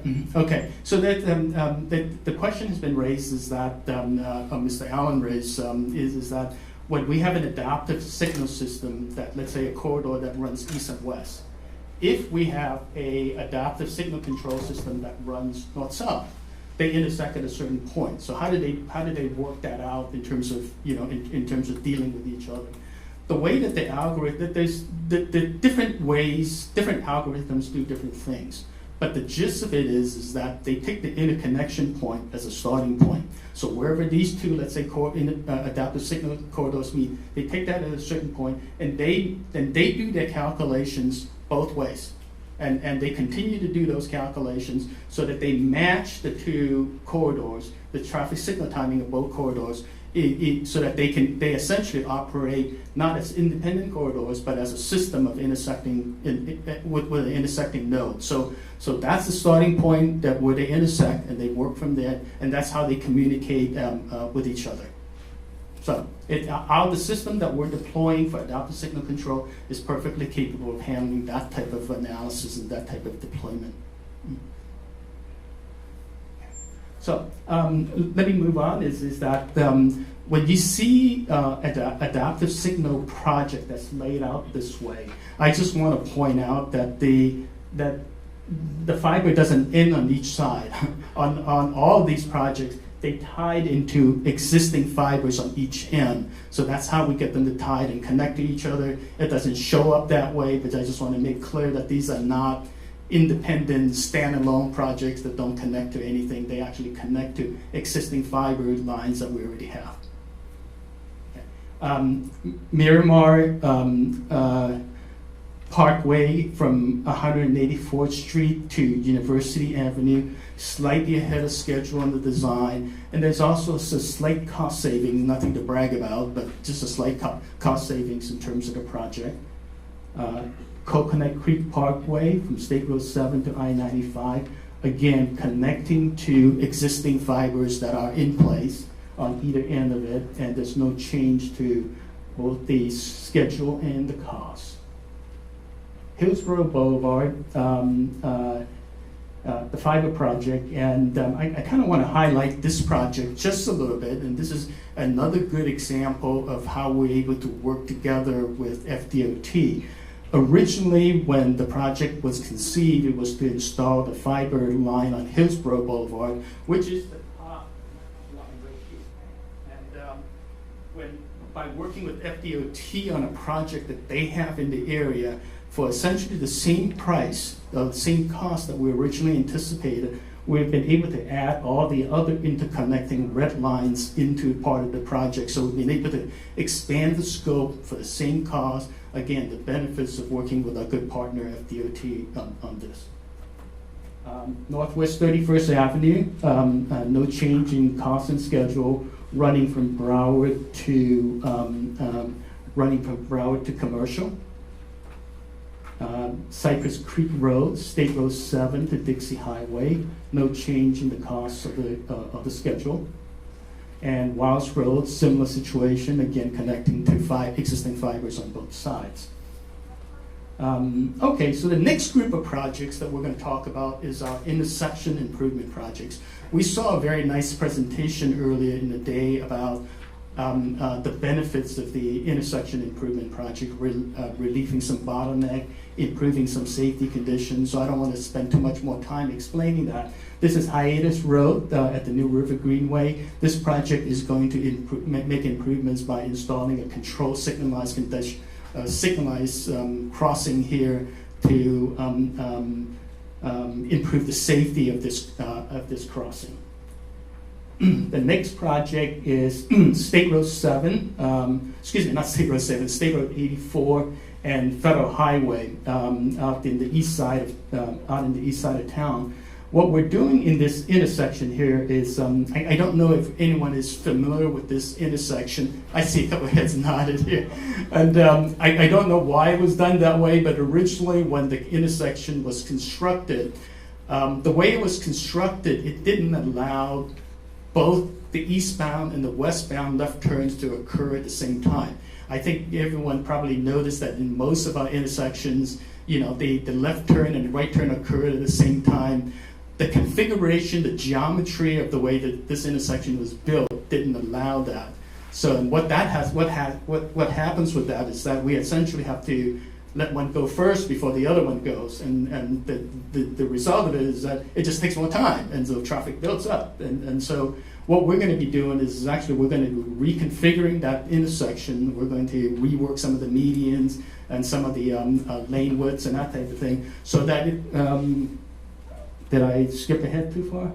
It just jumped ahead. I just jumped ahead. Sorry about that. So, but so we're going to reconfigure that intersection so that after it is done, we can get away from that that split phase operation, we call it. So both left turns can occur at the same time, and then we can improve traffic flow, and then that area is going to continue to see more traffic, and then the improved traffic flow is going to help the overall operation of that area. So that's what we're going to be doing in this intersection here. An uphill intersection similar to one that we just discussed before. There's going to be installing a signalized crossing across Nob Hill. US 1 at Johnson Street. What we will be doing is that we will be adding, after our traffic analysis has been, when our traffic analysis is completed, we're going to be adding a westbound right turn lane, and that's going to help traffic flow through that intersection, similar to what we saw before. And we're now getting into lighting projects. The lighting projects are needed in we're planning to install lighting in areas where there's currently no lighting or very minimal lighting in the area that actually impacts vehicles traveling on the roadway. The lighting provides the proper illumination for the roads, and in this project, LO1 is in our unincorporated area. It's the Broward Municipal Service District in Boulevard Gardens, and we'll be installing. We'll be installing lighting in the area again where there's no street lighting at this point. No change in schedule, cost estimate. LO2 is at Franklin Park, very similar type of situation. No changes in either cost or schedule. Roosevelt Gardens is the another BMSD area that we're planning on installing this lighting. And Washington Park, very similar type situation. Again, no changes in either the schedule or the cost estimate. Hiatus Road, again, also no lights in this segment of Hiatus Road that we'll be installing the lighting on. So the next group of projects, so that was the end of our lighting projects. The next group of projects that we have are mass-on projects. Mass-on projects that we're converting it from the span wire support you see in the top photograph, and or actually both photographs, and converting it into steel mass-on supports for the traffic signals. These projects are primarily to improve the resiliency of our system against hurricane strikes, and it helps us significantly in terms of recovering from a hurricane hit, being able to bring our traffic system back online, getting traffic moving again, and getting everything back to normal much quicker than we could with the span wire type system. So this is located Northwest 31st Avenue and Northwest 19th Street. That's the location of it. No change in the schedule or the cost estimate. Similarly, M21 in Coconut Creek Parkway at Banks Road. How does it improve the efficiency of that happening, the communication or getting it to work if you have a storm? How does that do it? Is that the question? Yeah, okay. I'm sorry, I couldn't hear that question. How does the mass on provide for the efficiency of the communication on fixing? So what happens after a hurricane, it's like, especially after a major hit, is that the span wires that are supporting the signals, a lot of them just gets torn off, and they essentially fall into the streets. So for us, in terms of trying to recover from that type of situation, our technicians now have to go out and essentially has to restring the entire wire, the entire wire that supports it. And so this is at each corner that we're going to have to do it, and then also remount the traffic signals, on it, and rewire it with a mass arm. What can happen is that one, it has the potential to keep the signal heads up longer, but more importantly, even if the signal head gets knocked off, we don't have to spend the time and the effort to go to work through a busy intersection to restring the wires, because most of the wires are going to be most of the wires in a mass arm is located inside a mass arm, so that they're less likely to be damaged. Not that sometimes there is, but it's the possibility of that is much less. So we don't have to do a lot of that electrical work, but we would have to do similar type of mechanical work to reinstall the signal heads. So that's where a lot of that efficiency and speed it comes from.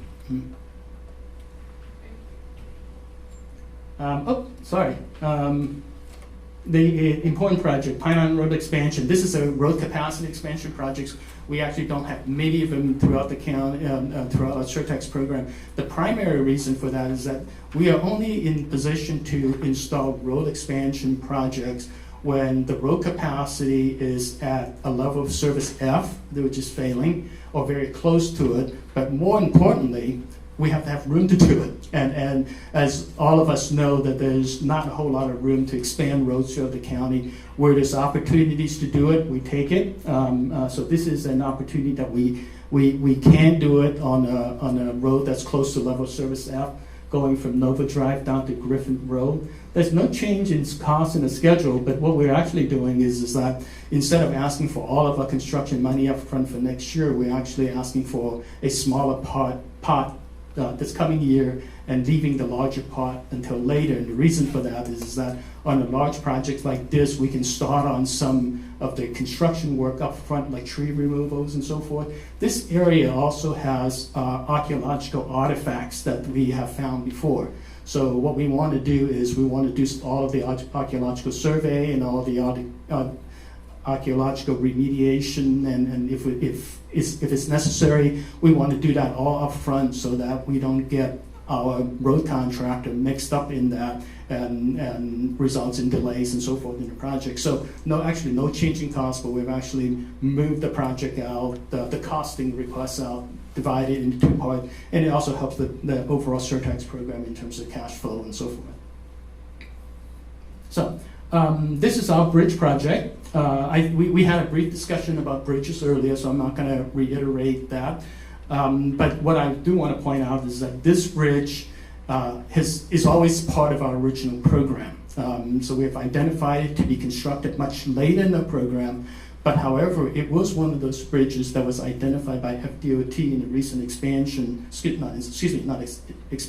recent inspection, that it should be done sooner rather than later. So in our program, we moved it up to do it because we need to do it now. And I think we discussed it before when we talked about bridges the last time, is that our staff have found a really good way of constructing these bridges that do not involve replacing the entire bridge like we originally thought, but we can do the reinforcement and the repairs at the bottom of the bridge to provide the proper reinforcement for the project. So this project is being moved up, but because of the fact that it no longer requires a complete replacement of the deck of the bridge, and we can do it with this method, we actually result in a substantial savings from the Surtax program. So that's a good thing. So the next group of project is our school zone project. I mentioned them briefly earlier.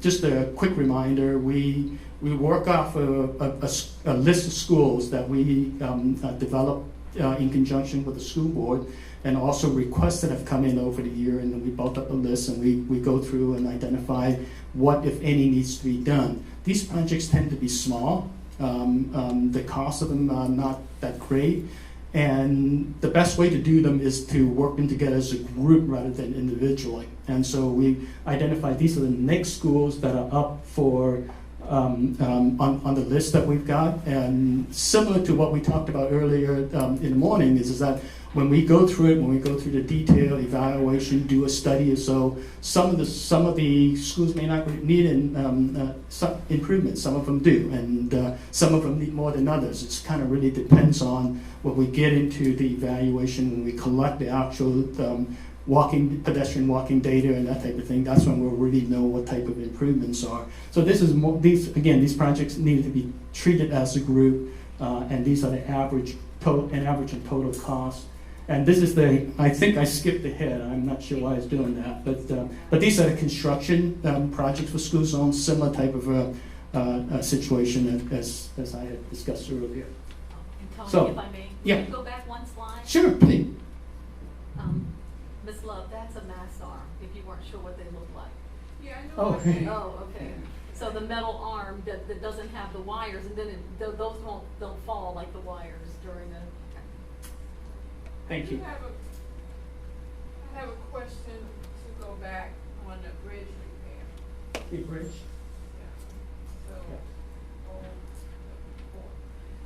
So, so the initial construction cost was $8 million, and now due to what you identified as doing something different in terms of rehabilitation, the cost now is 3.6 to fix it, to rehab it. And you indicated you shared what that is. Maybe I missed it, but could you share it again? What is it that you have identified? What's the technique? Oh, okay. Yeah. So these type of bridges that we're talking about is a type of construction that's called the sonovoid bridges, and they're independent panels that are tied together with reinforcement at the that ties the panels together. And the issue with them is that when water gets in between the panels, some of the reinforcement starts to rust. And it's difficult to see them, but they start to rust. And then when they start to rust, the steel reinforcements loses their integrity. And then that becomes the issue, and that's the issue that FDOT identified. So in previously, the way that we handle these type of bridges is that we go in there and we go one side at a time, and we replace the panels entirely in and of themselves.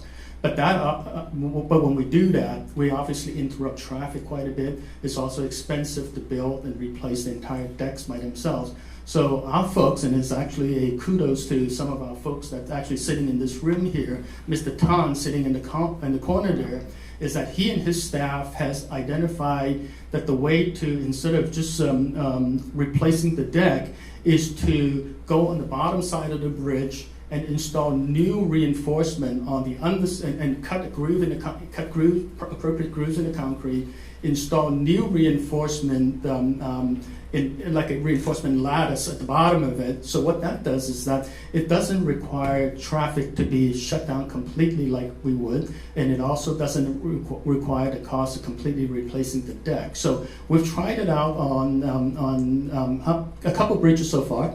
Yeah, and 31st Avenue. Yeah. Okay. So we've done it, and we've received actually very good comment about this as a good way of doing things. So we're able to achieve some of the cost savings over what we originally anticipated. Yeah, please. Do you want to share about the raise grants? Yeah, as I mentioned also this morning is that we do have a number of these bridges that were not in our original plan that do need to receive similar type of repairs. All of them are going to be in the range of about $3 to $3.5 million or so. And as I mentioned earlier, we're looking for different mechanisms to fund it. The RAISE grant is one of them that we applied for. We hopefully will hear some results of it over the next couple months.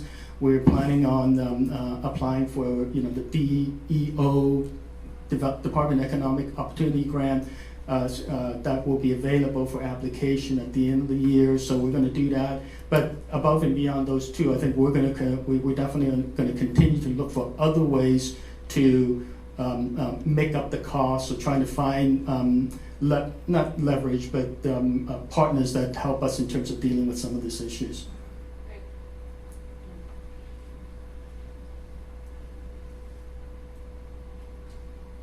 So the next group of projects are sidewalk projects, and the sidewalk projects is the installation of sidewalks where there's currently no sidewalks.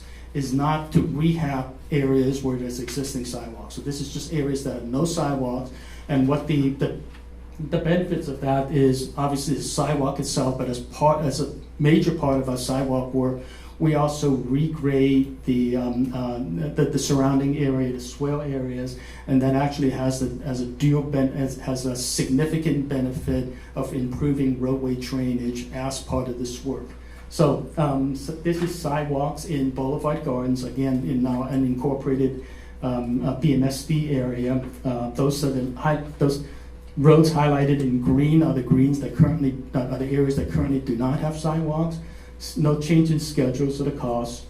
Franklin Park, again, the streets identified in green, no change in schedule or the cost. Washington Park, similar type of situation. So those are the sidewalk projects that we have in our program. We have two projects that are drainage projects. Both of them are in part of the program, but we are requesting that both projects be moved up a little bit earlier than we originally anticipate them to be installed.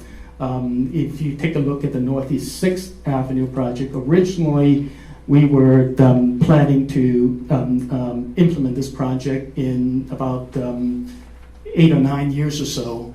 But both of these projects that we're proposing, the reason that we're proposing to implement them now is because of what happened last year in a lot of the flooding issues that were noticed on the streets. The conditions of the existing pipeline has deteriorated quicker than we had anticipated. There were a lot of flooding issues on this street, and then also the next project coming up that we need to identify and correct as soon as we can to minimize impact to the public here.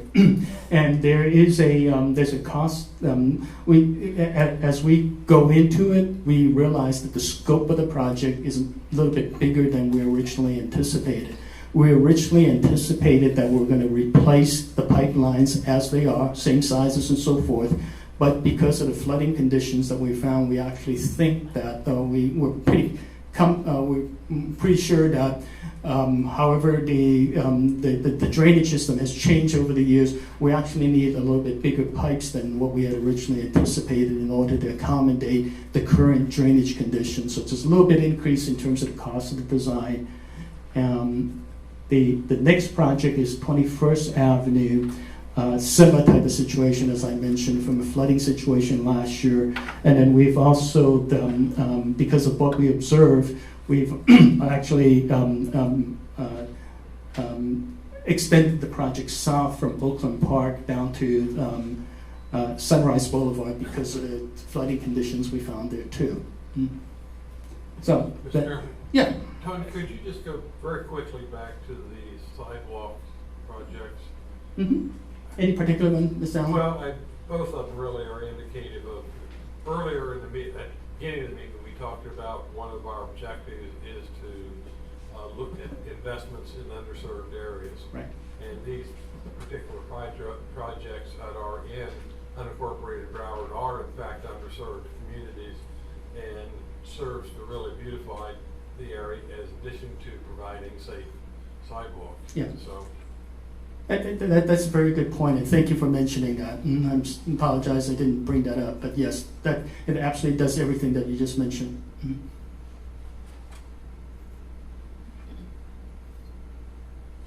The next one is our video detection maintenance. This allows installation of additional cameras that allow us to more proactively maintain our system, a traffic signal system. This is the third year of our program. It is going on very smoothly. No changes, cost or schedules. And so it's the next 4 projects that I'm going to mention are actually new projects that we would want to get your determination of eligibility and approval on. The first one is the adaptive signal performance study. We talked about adaptive signal just a little bit today in quite a few occasions. The county is certainly making a big investment in terms of the adaptive signal projects. I think one of the things that our staff wants to do is to be able to, in the early part of this implementation, is be able to do an in-depth study and evaluation on how effective these systems are. And we want to take a look at before and after data so that we can take a close look at them. In these situations where we're requesting that we take a look at 3 sample projects throughout the county so that we can use the results from this evaluation to be able to help us if there's a way to fine-tune the operations or if there's a way to improve the design going forward into the future. We think this is a very good way of taking a more detailed look at how we can improve, continue to improve the investment that we're making. Mr. Chairman, so did you engage a consultant to help you identify the areas that you're going to be putting the adaptive projects in? Yeah, we have. I would only suggest, and I'm just a little concerned, and I think to be recognized here is to do this kind of performance study, before and after snapshot. Did we actually accomplish what we intended? I think you said to me, told me it was maybe a 20 to 25% efficiency gain in flow through of traffic by doing the signals this way. But my concern is, I would suggest, I don't know what your plans are, it should not be the same firm that helped you design the system. Yeah, I absolutely agree with you. I don't think we want to have, someone that, absolutely agree with you. And I think there's multiple ways of us to handle this. There's technology platforms that is out there that we're going to take a look at a little closer in terms of, whether we can perform this independent study by using certain software, or we want an independent consultant, not people that were involved with it, but someone that doesn't have a stake in this whole thing to help us along the way. So that hasn't been determined yet, Mr. Allen, but that's something that we will recognize it, and we'll take your suggestion into account. The next project is the Pine Island Road Adaptive Signal Project. Is a new project. This is one of the projects that was identified by our consultants in that evaluation study that I referred to earlier.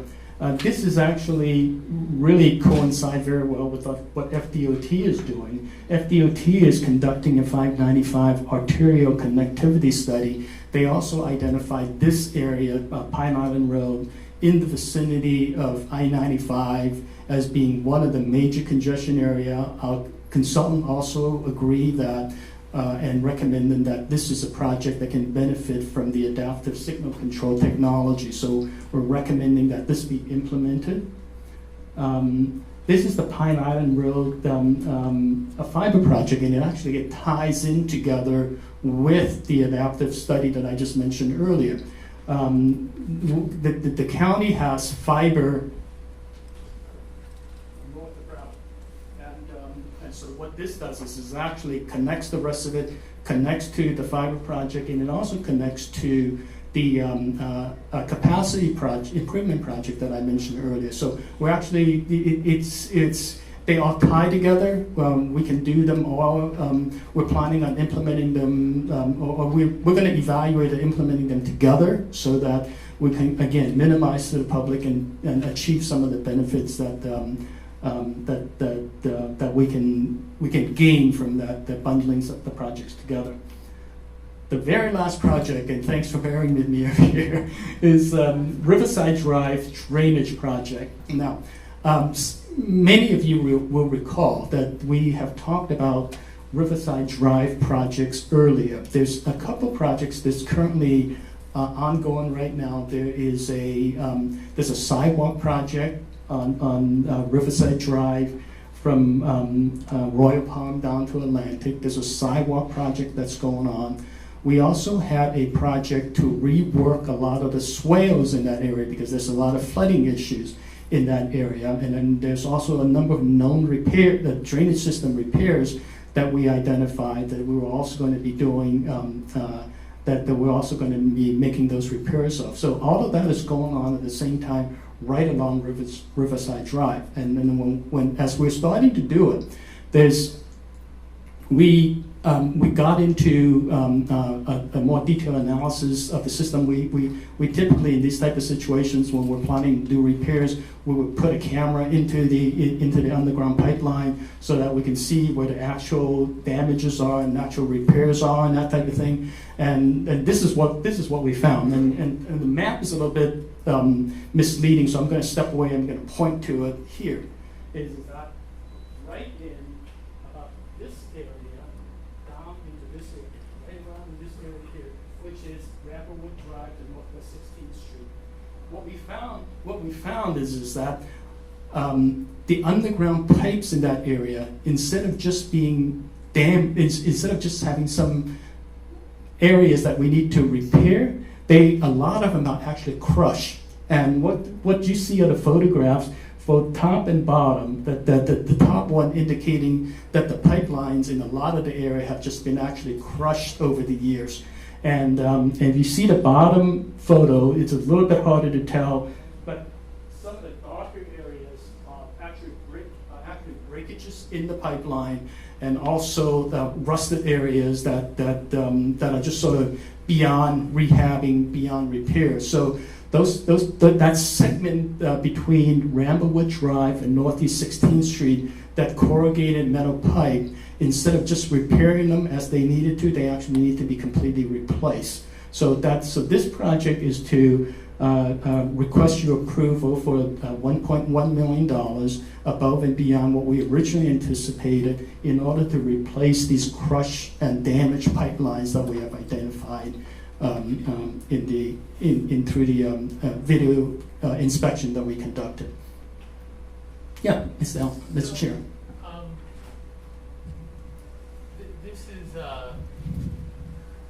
Is this part of the Surtax money? Do we spend money on? Yeah, it is. I'm just wondering. I'm not trying to. Roadway drainage.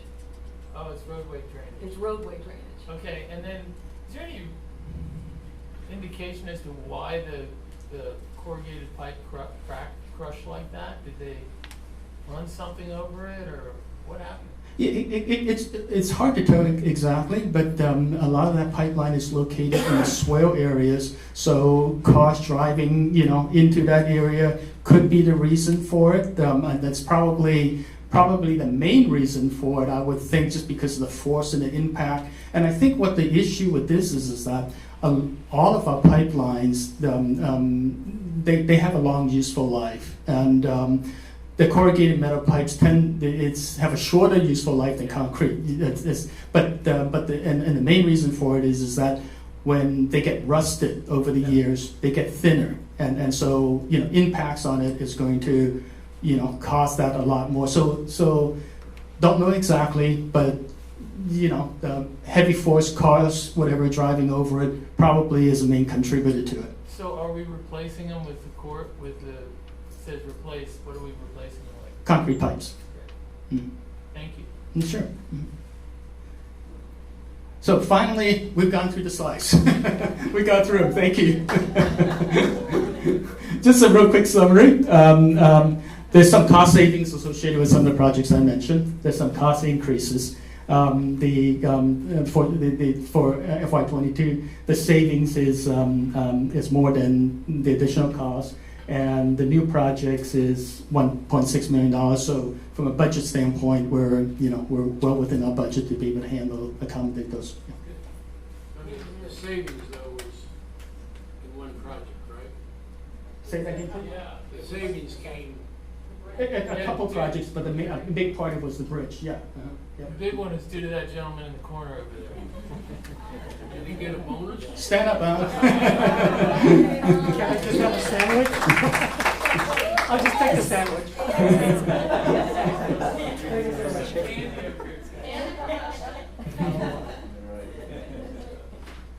Okay, if there's no other questions, I'll be turning it over to Richard.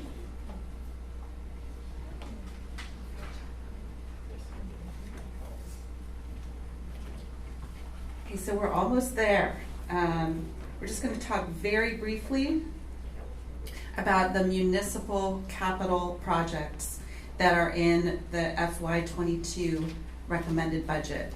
I'd like to point out and draw your attention to the chart at the bottom of the page where it says A, municipal capital projects.